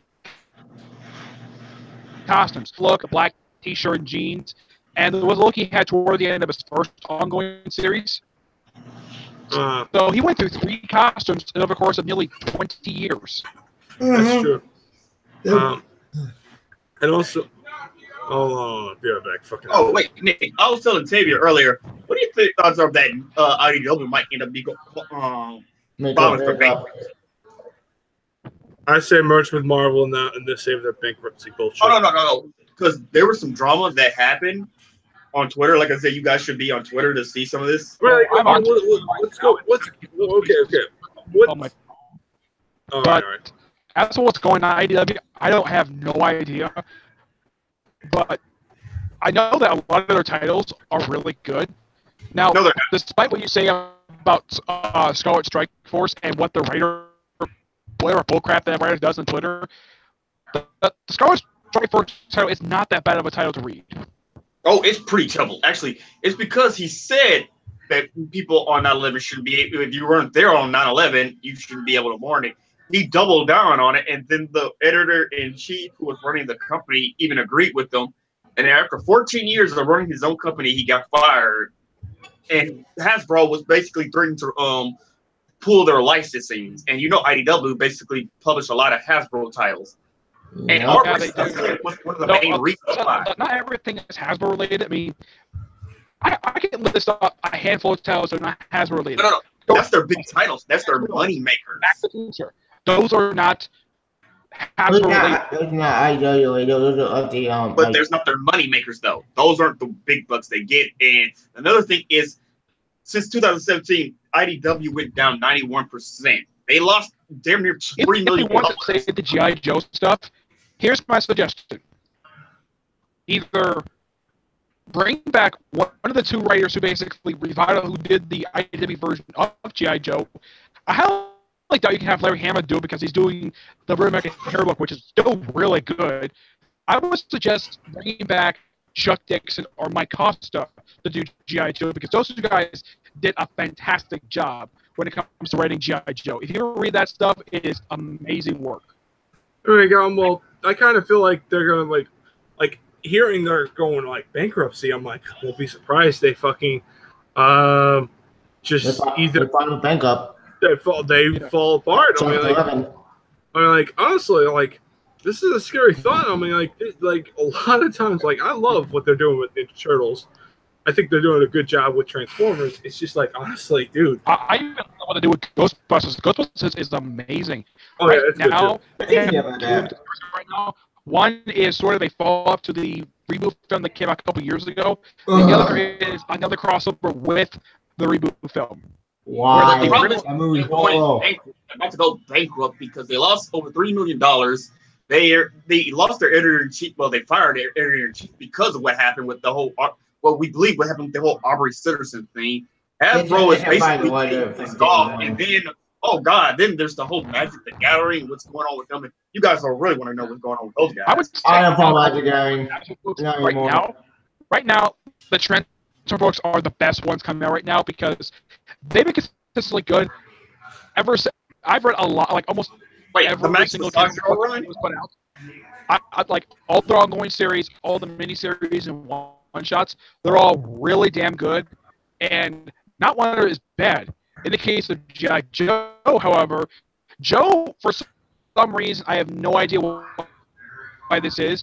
They keep restarting the book for some reason. I have no idea why. Wait, what am I going to say? They restart book back to number 1 every single time? G.I. Joe, I have no idea. The first time they did this was basically the start of their first crossover, Cobra Civil War, which was crossed between G.I. Joe, G.I. Joe Cobra, and Snake Eyes. And then they did Cobra Central Command, which is the follow-up story after that.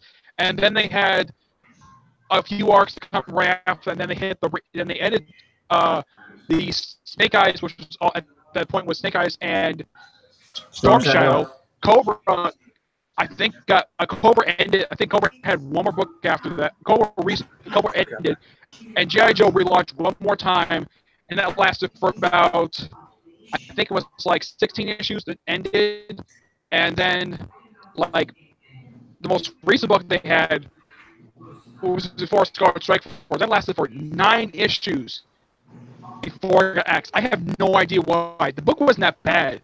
I mean, Star Strike Force is well, the previous chapter book is good over Star Strike 4, which is just an okay book. Yeah, I agree. But it's like, I mean, like, personally, like, I kind of find it like, I was like, I think of this a very scary thought because I'm like, if we're gonna lose their editor in chief, what's gonna happen to IDW? No probably corruption here, so probably do something. That's the biggest thing. Probably find somebody else to replace him.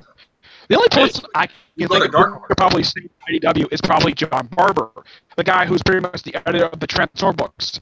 You know, IDW's bread and butter for the last, like, 20 years. Have him take over as editor, despite the fact he's doing the Transformers Lost Light series.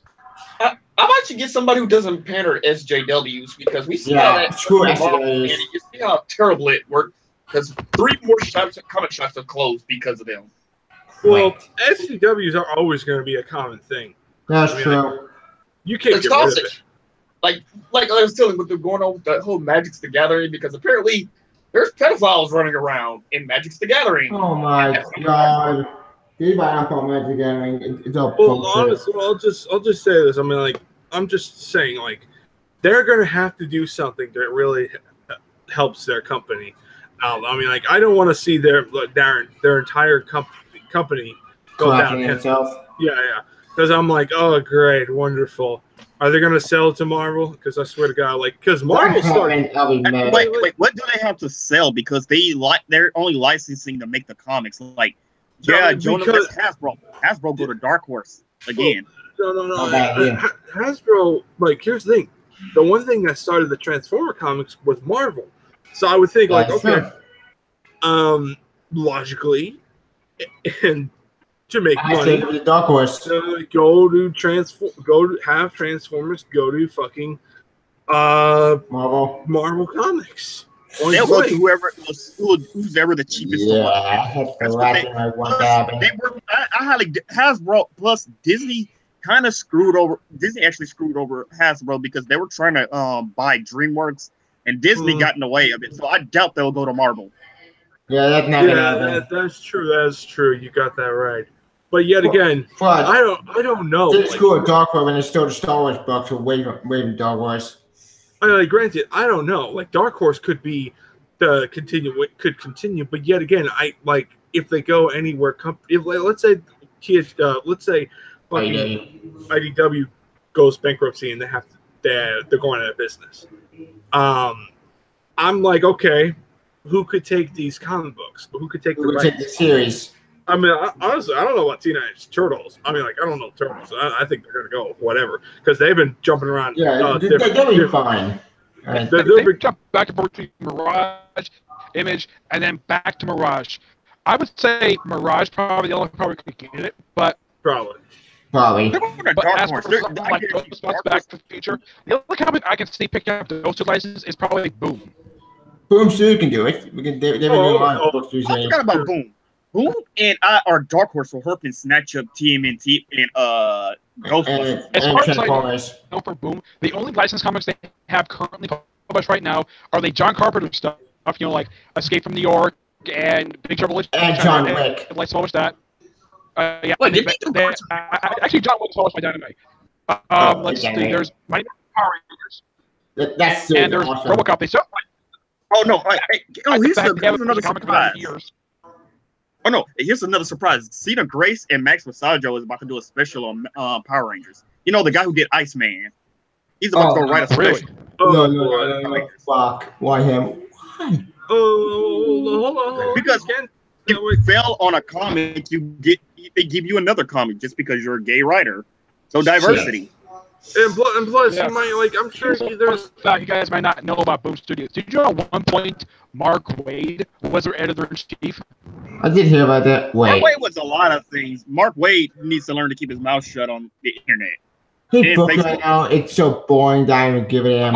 His book not that great. Mark Waid is a nice guy. I met him in person. I didn't say anything bad to him, but I actually told him I really enjoy his last one. I didn't talk about Splat. I did talk about his Green Hornet run that he did for Dynamite, which was an awesome run. I did not get a chance to ask him why it ended, though. At that point when I got a chance, he was still doing his Daredevil run. Oh, okay. Well, I'll just say but this time, this Comic Con, I'm gonna meet up again with Joe Comic Con for like the third time. Neil Adams, I hope I'm gonna get money. You guys sign a book I own. I'm gonna meet here today Tomasi and ask him what the future thoughts are, what future plans are for with the characters from Super Sons. John Damien. Ask about that. Well, actually, I asked them already, and they said they're already working on another project for DC. They're going to what the project. I'm hoping the two options. Justice. I'm gonna just say this right now. What's some for DC? Like, I would like to see for Case for Superboy. I don't want a Young Justice book. We got 2 fucking Teen Titans books, no more. Titans and Teen Titans. I mean, like Teen Titans. There's Titans and Teen Titans. Yeah. No, we don't. For those 2 titles, Teen Titans, I understand why this title needs to stay, because this title has been around since the 60s. So you can't cancel that book. Get rid of this one. As for Titans is a cult classic of a series because it features the cast of mostly put the Marvel and George Perez or even the classic Teen Titans run. Yep. Which I want to show you one of the covers that happened in G.I. Joe. This is one of the covers that pissed off a lot of people because I don't know who this cover was meant for. And hang on a second. Can you guys see this? Hang on, it's still loading. Yeah, now I can see it. Oh, yeah, I can see what people a lot of said that even the gay people in the community said, "Who is this cover for?" Because we can clearly see what it's meant. We can clearly see who it's what they were trying to say on this. And Aubrey Citizen, the guy who just got kicked off the title, he was like the giant, like what he was doing. Like they changed him, and they changed him for a fat Samoan woman. Yeah, like I said, IDW is just kind of going under right now. He just turned several of the Joes to wrestlers for no reason. Actually, he went back to wrestling. That's all he does now. Aubrey Citizen does a wrestling comic for WWE. Of course he does. You know, there's one Joe. He's been missing for years. Did you know at one point Sergeant Slaughter was a G.I. Joe? Oh, yes, we all know that because that's something I knew it years ago. Yeah, but did you know the reason why they stopped making his toy for G.I. Joe? Nope.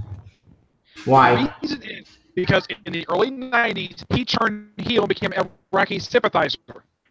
Oh. So, yeah, I forgot. He did a heel run. That's the reason why they stopped making it. And here's something really weird that I found out that one of the Cobras was the late Roddy Piper.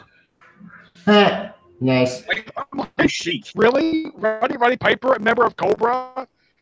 That sounds so chic. Now, that guy was a great heel. Yep. You know, I think that he was part of the group. It's because of the Deathstroke, because they're both Scottish. Yep. Well, I missed the old Roddy Piper. And when it comes to DC right now, they're still doing great. That's like I said, right now, DC, the only thing is keeping. Oh. No. Yeah, I'm speaking to you know, what's the Black Labor input? This thing I wanted to get into because, oh boy, because it sounds like Black Line. From what I've read about it, it seems like it's stuff that's kind of set in the Frank Miller universe, but written by different writers. Oh, speaking of Frank Miller, he's got the Black Label universe. Speaking of Frank Miller, Jimmy Palmiotti posted a recent picture of Frank Miller on Twitter. And my gosh, I did not realize he had gotten so old, and the fact he's got a now. Yep, and he's going to see Brian Azzarello now. No, you haven't seen when he was with Brian Azzarello. You could tell he got really old. He's going to see him in year one. I've never met Brian Azzarello, but I would say the biggest writers I've ever met are Jerry Conway, Neil Adams, Mark Waid, and Peter David. And Dan Jurgens. Those were big names I have met. I have met no big names, but I have talked to them all on Twitter. I What suggests you to do is that if you get a day off from work and there's a convention right near you, go to it and bring your trades with you, and they will sign it for you. Because I've actually brought a trade for Greg Rucka and Chuck Dixon to sign, and they had no problem signing them at all. Heck, even Matt Benning, the first inker for the current for Batman. Well, I rarely go to cons, so it's only if it's in Texas, and that depends on what part of Texas. Because money spares, you can't just spend it just like that. But I do talk to him on Twitter, like Brian Michael Bendis. If you want to talk to him, it's better if you go to his Tumblr page. The only person I get a chance to have a conversation with on Twitter is Chip Sardesky. I actually tweeted him, I think it was a couple days ago, and he actually messaged back. We actually had a decent conversation for a little while before he had to go to bed. Ooh. Dude, actually, I talked to him, Patrick Zurch, Tim Humphreys, Charles Soule, Dan Slott before he just basically just started blocking people. I never had a conversation with Mark Wade. I heard he did that to one person after he criticized his work. He did that to Ed the Blue Goblin. Oh no! He actually blocked a lot of people because if you follow Captain Cumming, DNC, Yellow Flash, by a lot of people. Like the only people I know that doesn't do it is Gail Simone, Jodie Hauser, Hope Larson, the women who does Batgirl and the Birds of Prey. Let's see, and Fletcher. Yes, that book that book is ending as well. Well, in the case of those people, I have tweeted Jodie Hauser before. She never messaged back, but she did like my tweet that I have sent to her. I've never messaged Gail Simone before at all. I had to retweet the Dan Gibbon on Action Comics Review, and he liked it. He had to retweet it. It's pretty cool. Yeah, they actually talk to you. Just go on Twitter and just follow them. They will respond once in a while. Some of the writers I have talked to, I actually did ask Bendis, what did he think of, John Kent, a.k.a. Superboy, and the Superman Lois marriage? I asked about that a few days ago. He's never gone back to me about it. You got to go to his Tumblr.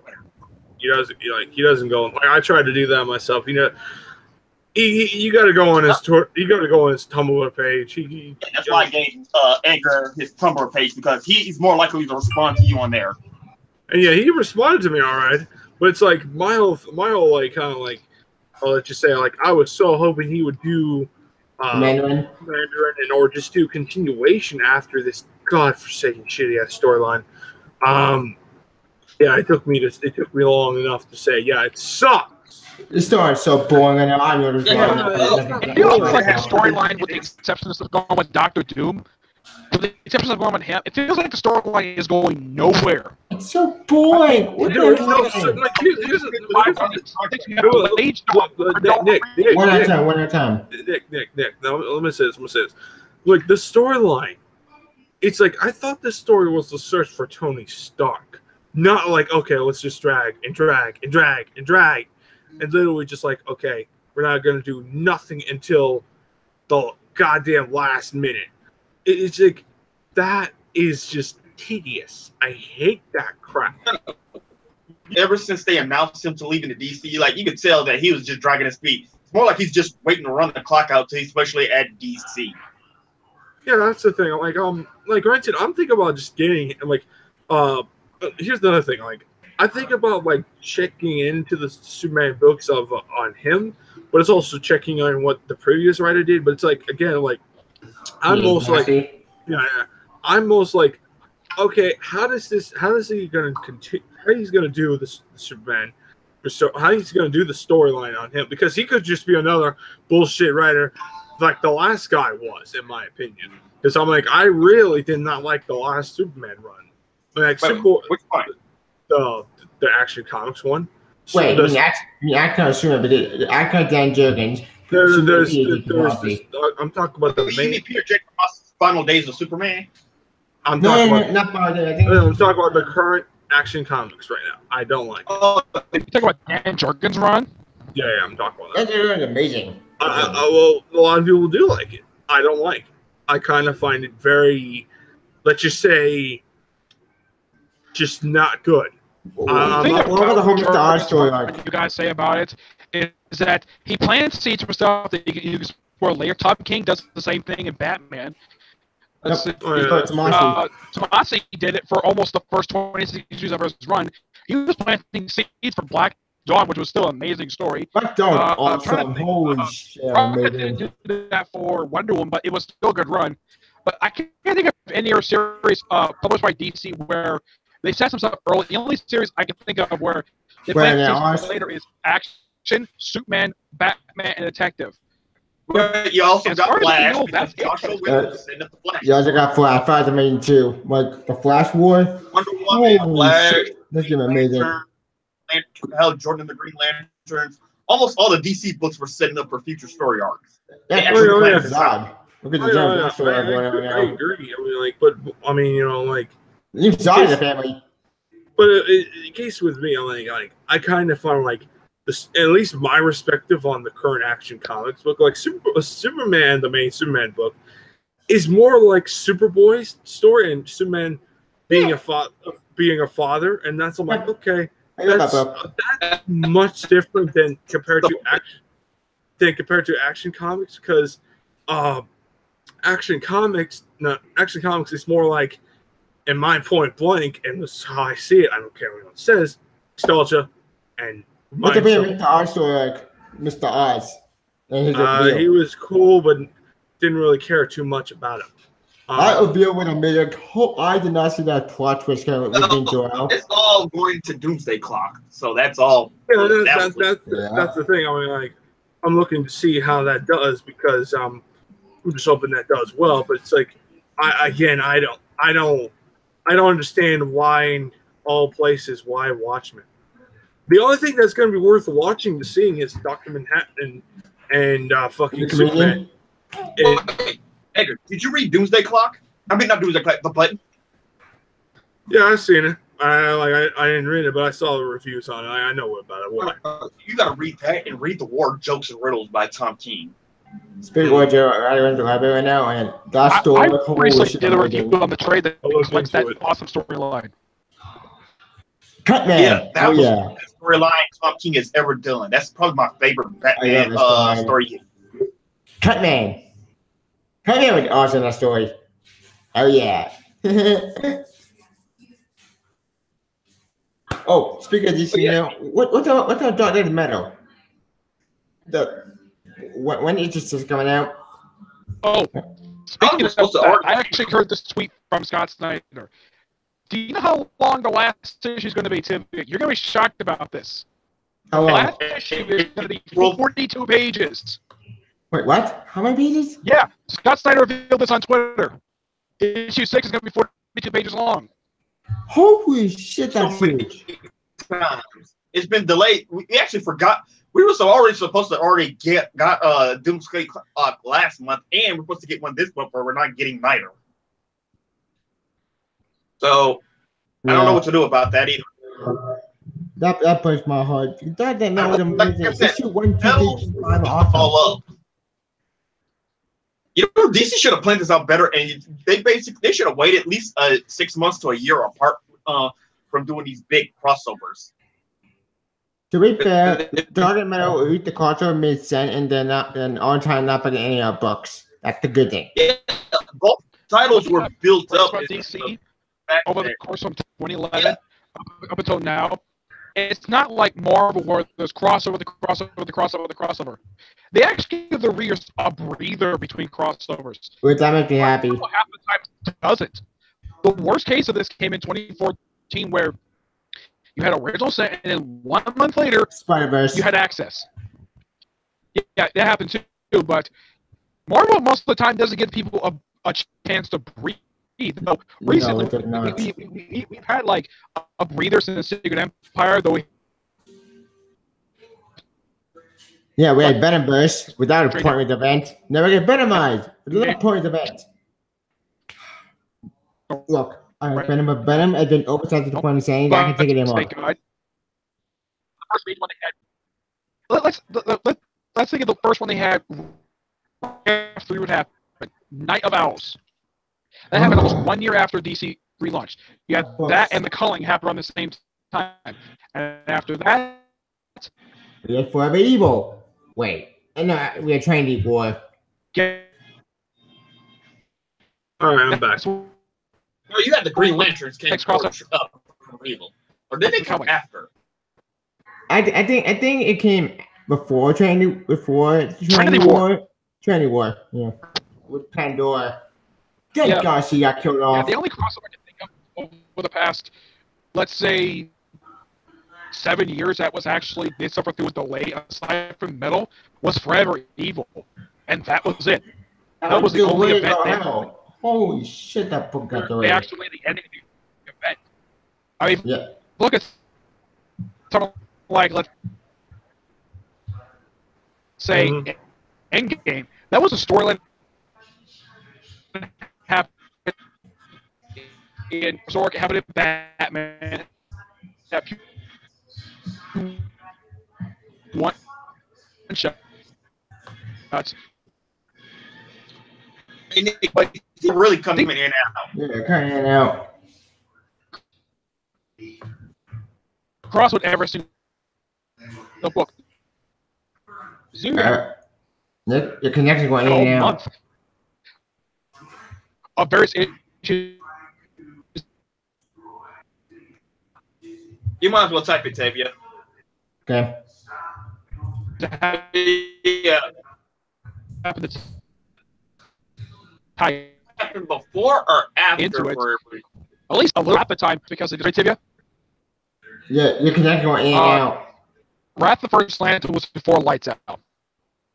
No, before Forever Evil.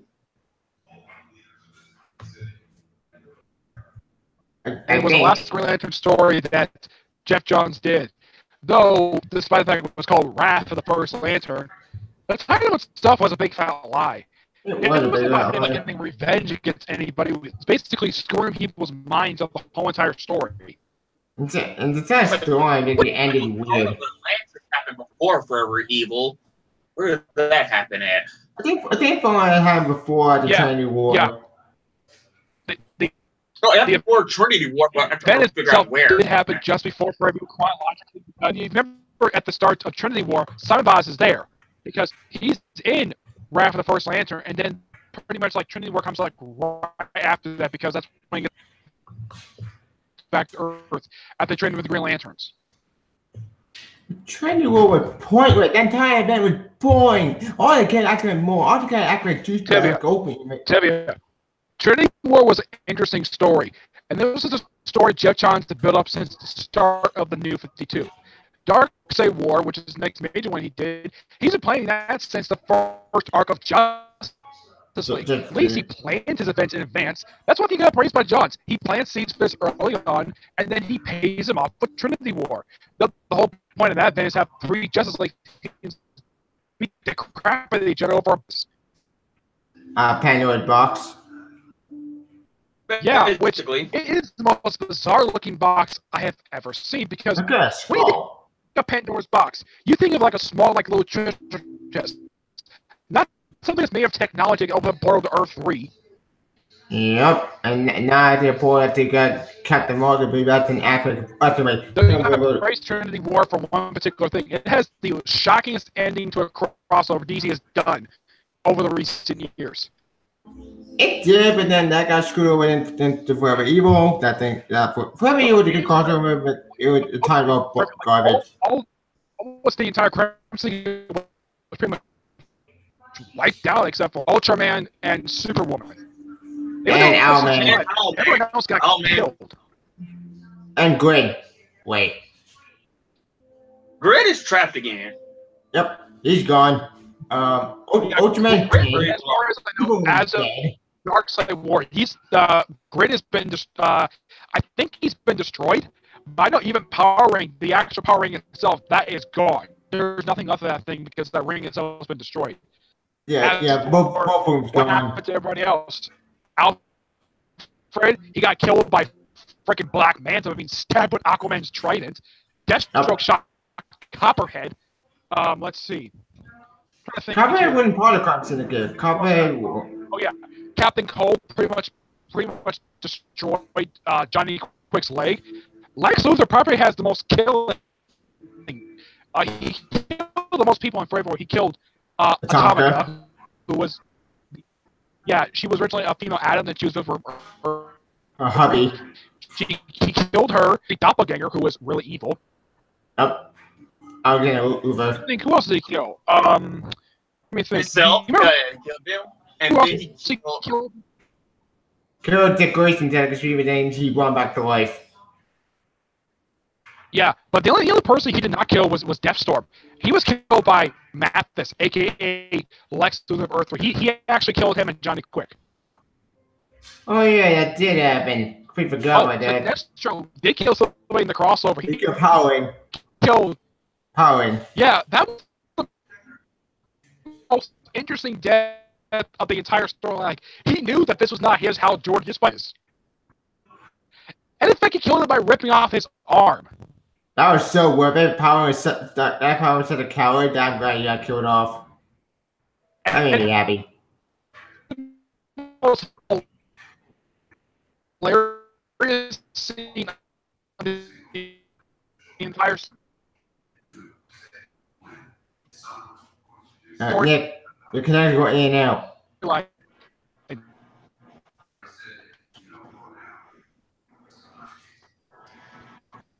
Batman put me on a yellow lantern ring for like 5 minutes. Yep, that did happen. Speaking of the upper, that's only grandparent. I thought that was so hilarious. Yep. Speaking of Dark Knight Metal, or whatever you would know it, like one thing I encourage Dark Knight, what's gonna happen now with the evil Batman at the end of the bank? Because I don't know what's happened to him. I know one of them is dead. Yeah, I know one of them got killed off. Like Red Devin's dead. He died. That's the weird thing about this crossover, because if you notice when DC does a crossover, usually somebody dies. This one, only like one person has died, and it's one of the Batmen. None of the heroes got killed off. I'm happy with that had a high body count. Should one person got killed off during that story. Pandora, she died. DC Rebirth. Yeah, Pandora, she died. Doom killed off nobody. But when it comes to good crossovers he's done, usually there's a body count. This one, you have just one death. I'm like, that's it? Only one person died? I'm fine with this little body count because I don't want to swat off like Ultimatum because Ultimatum ruined the opening. I know that Ultimatum is considered to be the worst event Marvel has done aside from One More Day. Yeah. But you gotta agree, Tibia, the most recent thing they did is the most stupidest thing they've done recently. Turning Laura back from Wolverine that made me mad. I was not happy about that. I have no idea why the heck that Marvel did this for. There's no reason why. I mean, oh yeah, because Logan's alive. Let's just take away something that felt earned. That felt particularly right. Take that away. Yeah, what's it like on the what is Marvel's problem when they do this? I mean, you have like 3 people named Spider-Man. You have 2 Hawkeyes. What's the matter with 2 Wolverines? We have 2 Spider-Man right now. We have 2 Ant-Man. Yeah, I agree. Well, I can hear you, kind of, but you keep going in and out. All right, I'm back now.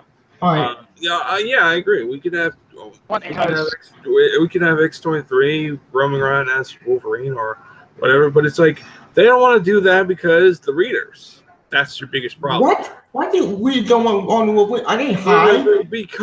No, it's just because people want to see Wolverine, and that's how the bottom line is.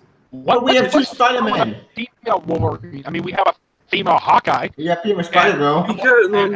It's just what's the problem with the female Wolverine? Because bullshit reasons, and plus they don't like the fact that we don't like characters change, and honestly they don't personally like it's all about 2 Scar Spiders. Well, they did this also. Remember last year they did this too, where they took away the identity of Captain America from Sam Wilson, turned back into Falcon. Oh yeah, they did do that. I didn't like that because get the bell going so Yeah, but weird. that was as big as this. This is worse than that. Yeah, this is worse. This made me mad. I didn't want to do. Well, honestly, I knew. Look, guys. One at a time. Guys. I knew. Let's face it. They were gonna bring back Wolverine. Y'all knew that. They were gonna set that in stone. It was predetermined that they were gonna do something like this. I was expecting, like, granted, I was kind of like thinking maybe they would just make Old Man Logan young again, make some bullshit bold, bada bing, bada boom, that bam. I just literally just fucking fixed all your problems. You didn't have to do all this shit. But it's like, granted, I mean, like, it is what it is. I mean, plus they need more readers, and I guarantee you there's already plans for a Wolverine run, and I wouldn't be surprised Tom Taylor takes it. It's just, it's just, to me, really down for the bottom is I'm disappointed that Marvel's done this, but it's just like, it's not a surprise, really. What's going on, Jimmy Hudson? What's going on with him? What? Jimmy Hudson, old Wolverine 79, Super 16. I don't think anything's going to happen to them. The only two characters I'm really worried about that Marvel's going to do something with is Amadeus Cho and Old Man Logan. Yeah. Oh, yeah, Amadeus Cho. Yeah, he's going to go bye-bye, probably. Which will look back, like, what Immortal Hulk. Heck is Amadeus Cho? Is the book is the current book going to keep focus? I know we're getting Immortal Hulk. But I haven't heard anything at all. There's been no articles come out yet. I know comicbook.com is confused. Like, they have no idea what the heck Marvel's going to do already as Cho.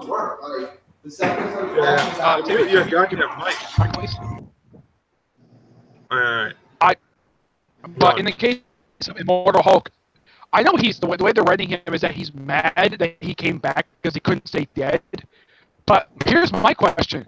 What is his gut reaction to seeing Clint Barton again, the man who killed him?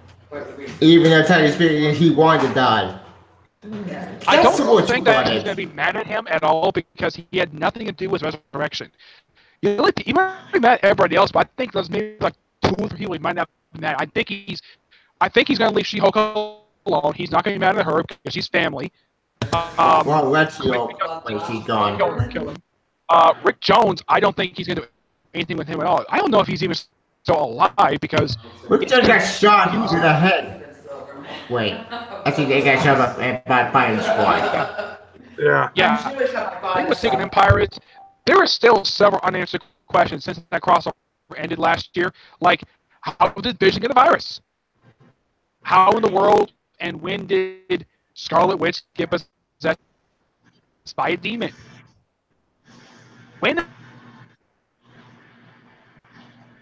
the world did Ultron get in his own city? There were many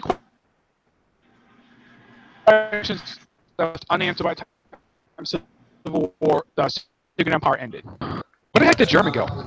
Good question. He's probably busy doing something. But one question that never got answered. What the point of my promising crap? That went nowhere. Ooh, I got fake up to the Hydra. No, but we're gonna die. Then cut my God, you care about it. I'm sorry. I hope the writer of Suspense bothered to explain how the heck Black Widow's even alive.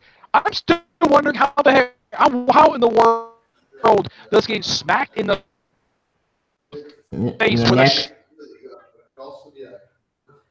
shield causes her to is the most.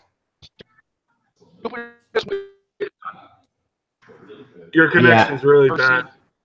Oh, that's in recent memory when it comes to comic book deaths. Agree, Tivia? Right.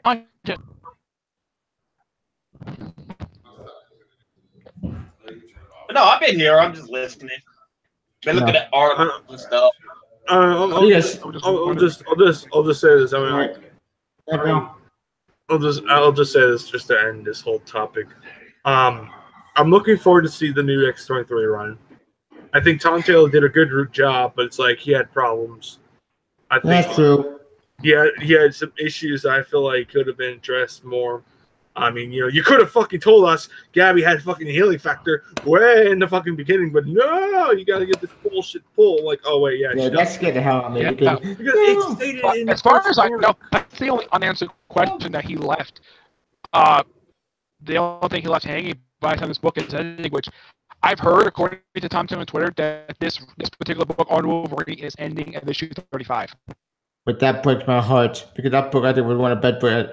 The issue If I were Marvel, instead of taking away the identity of Wolverine from Laura, here's the thing: if Tom Taylor was writing the character, give this to somebody else, like I don't know, Gail Simone, even though she's doing Domino. I think that one miniseries. Either right, I mean, also doing Plastic Man. Yeah, I know she's doing Plastic Man. Or here's one: have one of her creators write the book, like Chris Joseph, Craig Kyle. Because these two are doing jack freaking squat. The last thing they did was the robot. That's the last thing I know they did. Speaking of again, but I don't know question never got answered. What the hell happened to Peter Parker's? Oh wait, scrap that. We were gonna answer that. Actually, here's another question. With Mary Jane, why didn't she appear in that event? Okay, with the AI Tony. You know what? I don't care about AI Tony. AI Tony can just go away. There's a lot of things that Tony has completely disappeared. I mean, he was asked like where the real Tony is, and he just disappeared. I think Ben just dropped him from the book for no reason at all. Sure, over the AI from the was very leaving for beginning. DC. You could tell he just gave up at that point. Yeah, that's right, man. But I book is sucking right now because it's being still running. You could tell he stopped caring. Apparently, when it came to Secret Empire, apparently the ending was changed from something else. They were going to do something else with the ending of Secret Empire, and then it just, if you read the book, it felt like they were changing it constantly. It's kind of like the book's over the editorial mandates. Did you notice that, Tivia? Yeah, I did notice that. That's why the book got delayed. Actually, one issue. I know it's what editorial mandate. As far as I know, here's what I'm hoping for this year. And if the Infinity Countdown is only just a small mini event, not 10, 12 issues. Oh, God. I just hope Marvel does an event like Secret Empire again. Please do not milk it out the whole year because they've done it 3 years in a row, and that was stupid. It is by one of the weirdest wishes came true in comics. For a pregnant Secret Wars, it was Civil War 2, and they just said it was Secret Empire. Yeah. One of my weirdest things I always think since Marvel always wants to be this realistic company, I can't believe they actually put a real actual pregnant female superhero in Avengers. That did happen. No, record. That was weird. More concerned about the pregnant woman than she was about her own condition. That was weird. And it actually happened. Yeah, I said, I don't know who that thought was a noble woman, but this is something that like ever since they did the relaunch a few years ago, there's like two really big questions that nobody at Marvel has ever bothered to explain. Number one, how in the world did Tony Stark turn from evil to good? Number two, that's my biggest problem too. Yeah, I know. They never answered that one. And the only one that I can think of they never answered this was a really big one. Who's the father of Gary Drew? Who's Gary Drew's father? Because that question was never answered. I think they were going to, but it's like the book got canceled. and Marvel guy. Basically, the sales were shit, but they got canceled. Hey, we're never going to learn the answer. Yeah, that's the thing where I'm like, if we do, I'm like, that's something like I feel like. I mean, no offense to everyone, but I kind of feel like if we did, a lot of people probably either A, angry, or B. One person you can automatically roll out as the father of Gary Drew, and that's Peter Parker, because as far as I know, Peter and Jessica Drew never had sex. The only people I can think of who could have been the father, Clint. Yeah, Clint could have been it because they had dated previously. As a matter of fact, their relationship is actually one of the two relationships Marvel has basically other writers have ignored. The other one was Past Angel and X-23. Remember that relationship? Oh, yeah, that was it went nowhere. That was it went. Yeah, There's I a think lot Hope was of a briefly thing of it in All New X-Men, but outside of that book, it had like a one offhand like nod in All New Wolverine. That was it. If you look X-Men Blue in the at book Hawkeye ended, and and it's Jessica Drew, horrible. that relationship was never mentioned outside of Avengers. That relationship was like lasted for 2 years and over. Nobody brought it up at all. Everybody just simply ignored it. The only relationship Bendis ever started and has stuck, and every writer has always brought this up: Luke Cage and Jessica Jones. Probably by far the best couple he's ever hooked up. That's because everyone else is not an interracial couple. And every time they try to do intellectual, they're failures. But my live book, that book is so boring that I can't take it. My book is right open universe. I am sorry. I don't know. As far as I know, for Spider-Man, I think there's like one issue left to go for the current arc. But as far as I know, there is no plans to cancel this book at all because we haven't got the main. As far as I know, we haven't got the June solicits yet, so we do not know what the book. As far as when the book is not ending at near Jessica Jones, the only Bendis book I knew that just ended was Defenders.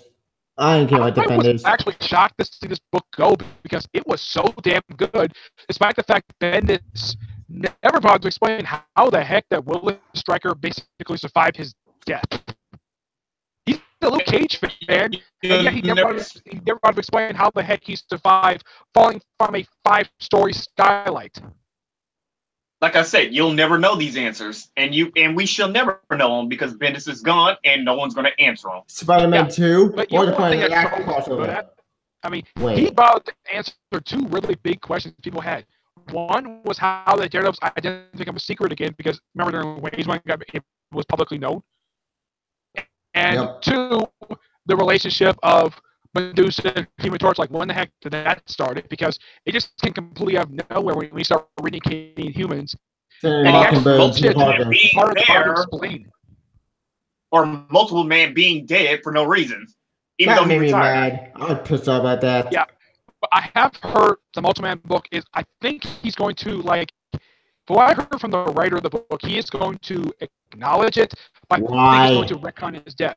But also, he has currently no plans to include Lila Miller in the book. What? He does still confirm that they're still married. But stuff out.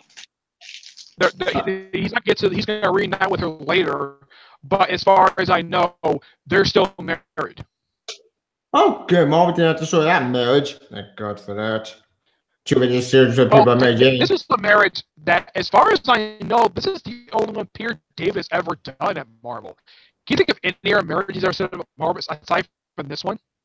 So. Yeah, this is by far the only one. This one happened off panel.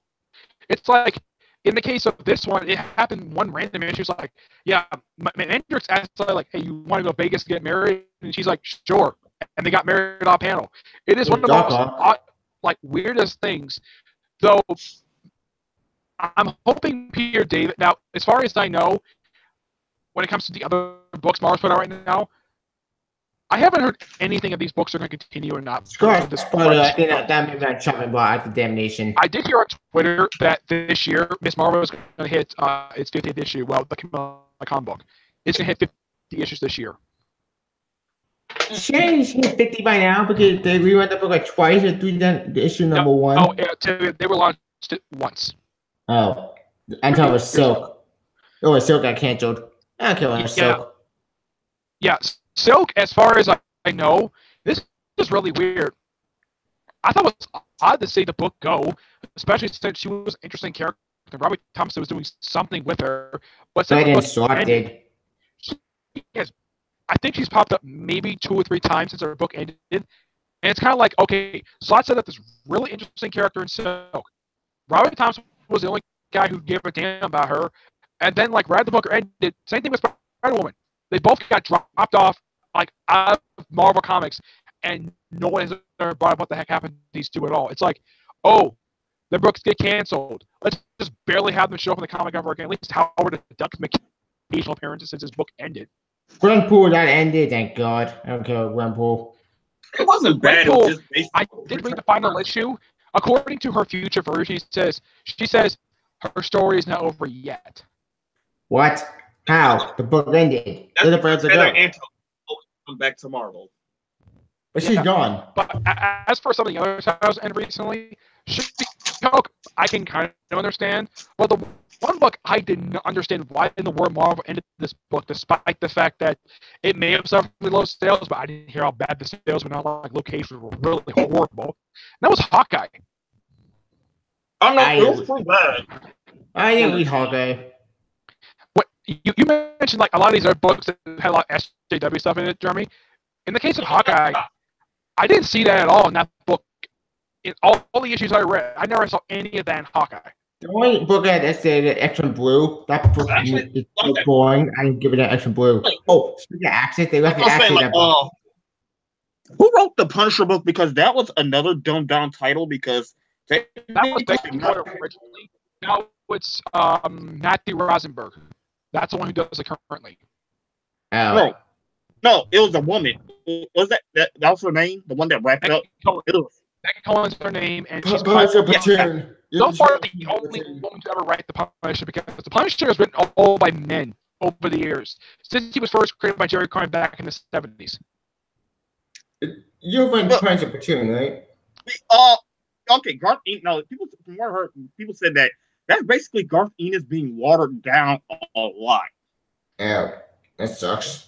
The book itself, when I was reading it, it kind of felt like something out of Punisher Max.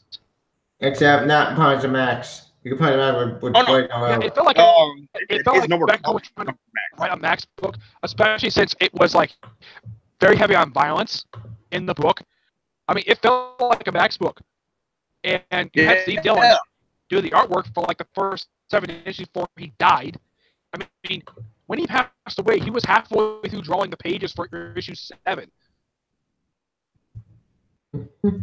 Yeah, like I said, but when Becky Cullen did it, like one of the things people said is when her run was done was, why was Frank Castle letting himself be filmed by 2 people while fighting off some criminals? He would never do that ever. That's why him working with other people.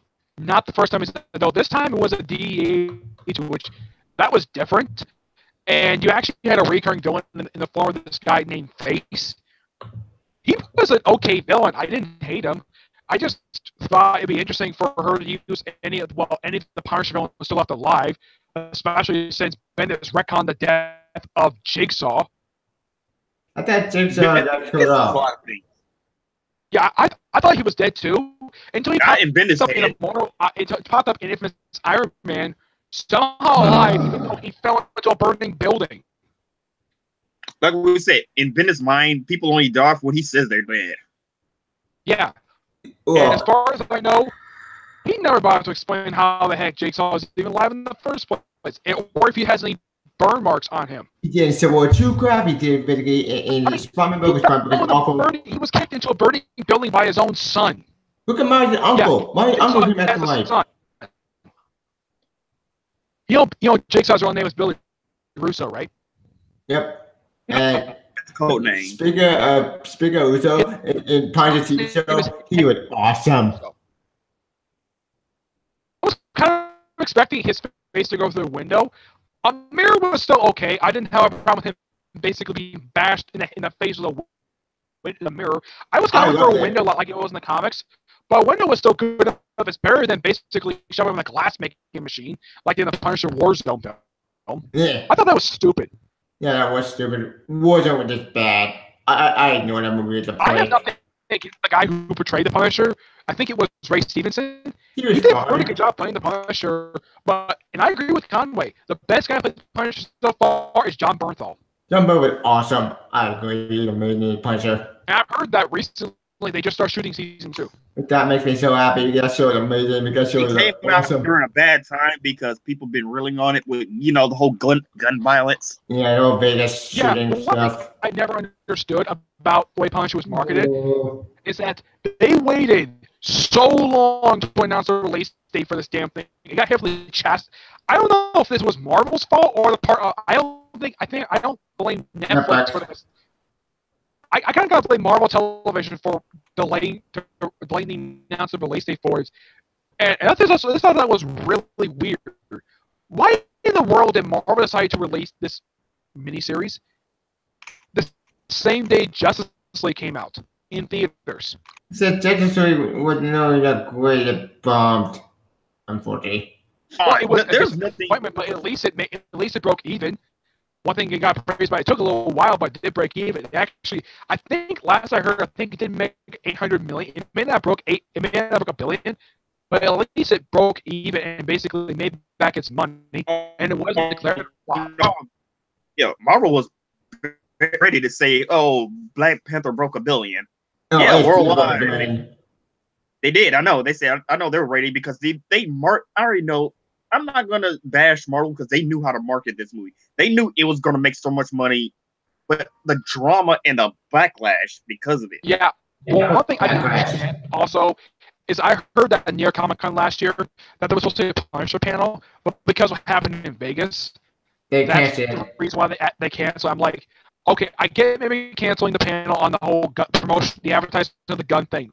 Fine, whatever.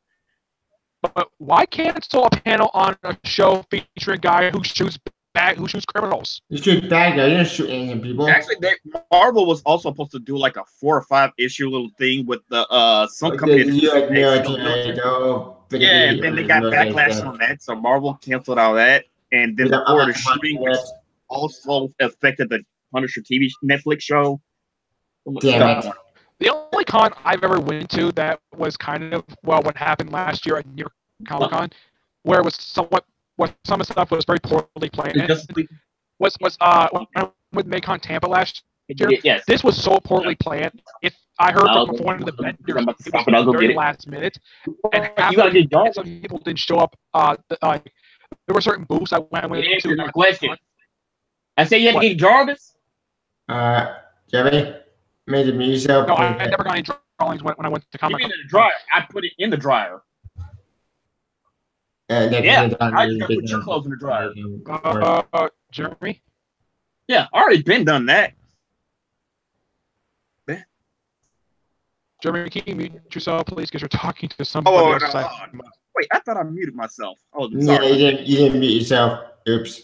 Yeah, okay. Okay, that's better. But there were people who were like, Mark Bagley was supposed to be there. The day I went, apparently I saw a sign for him. I didn't see him there. It was one of the most bizarre cons I have ever gone to. A con I went to last year and didn't have up here with a small con. No big letters. Yeah. Oh, Tibi, I did hear from somebody that there was one writer I always wanted to meet at a con, but apparently he doesn't go outside of the Carolinas, and that's Roy Thomas. Huh. Interesting. You know, the guy who created characters like Iron Fist. Yep. The guy who plays Ghost Rider. Yeah.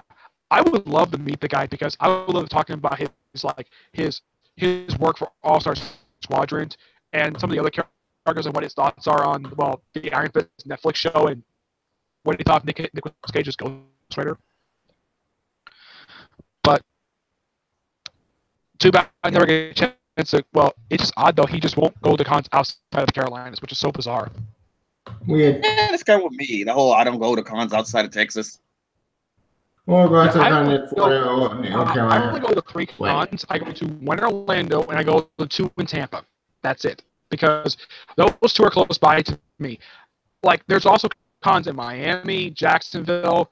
The only reason why I go that far, too long of a drive. It's like, to go to Jacksonville for where I am, it's like 3.5 hours to get there. Miami, from where I live, is 4-hour drive.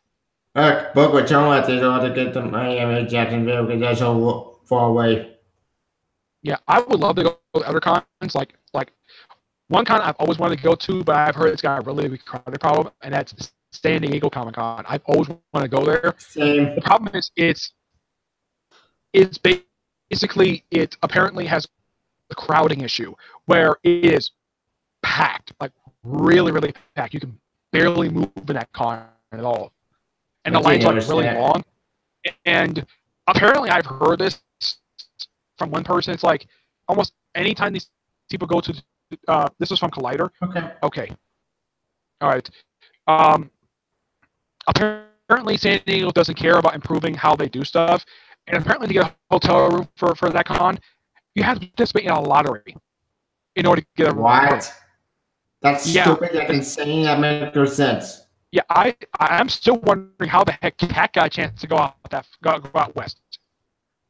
I have no That's idea. why I don't live in Cali, and I don't care for California in general. Indeed. Yeah, Anyways. she lives in New York, not California. Oh no, I know where all they live because I know Chris is soon about to move to Texas. Why is he moving to Texas for? I know he's getting his own house and stuff. Something about family and house down here. Good them. Yeah, so they say once they get all their little things ready, they're gonna move to Texas. But besides that, yeah, start of the work week and plus, I'll tell you guys when we get off. I do have to work this week too, but I'm off tomorrow. But I work from Tuesday to Saturday, and then I'm off again on Sunday. That's my work schedule for this week. Give me your schedule, and we can do it from there. No, man. Okay, Yeah. I'll probably message you on Facebook my schedule for this week. Okay. Until then, you guys can do your outros. Oh, well, you can just go. You might figure my Twitter, I'll be on Twitch, and you can follow me at the on Google Plus. Bad your group like foods, and you can join for Comic Con #1. Send you on next scan on maybe Batman Ninja when that comes out. Maybe I don't think it's something. We just talk about whatever. Oh, okay. I'm sorry about that, guys. I had to go fucking reboot my computer. Oh no, we're doing the outros because you got to start the work week. Oh, let's go. What week? Work week, as in I go to work. Oh yeah. Or we're ending this? Yeah. Oh yeah. You want to get an outro? Just come down to Comic Fan 1992 and later. Bye. Yeah, I'll link it in the comments. Yeah. You can follow me on Google Plus and Twitter, and please subscribe to my YouTube channel. I need more subscribers. I only got 82. Yeah, you can probably shit bullshit. Don't worry, man. Until then, we will see you guys later.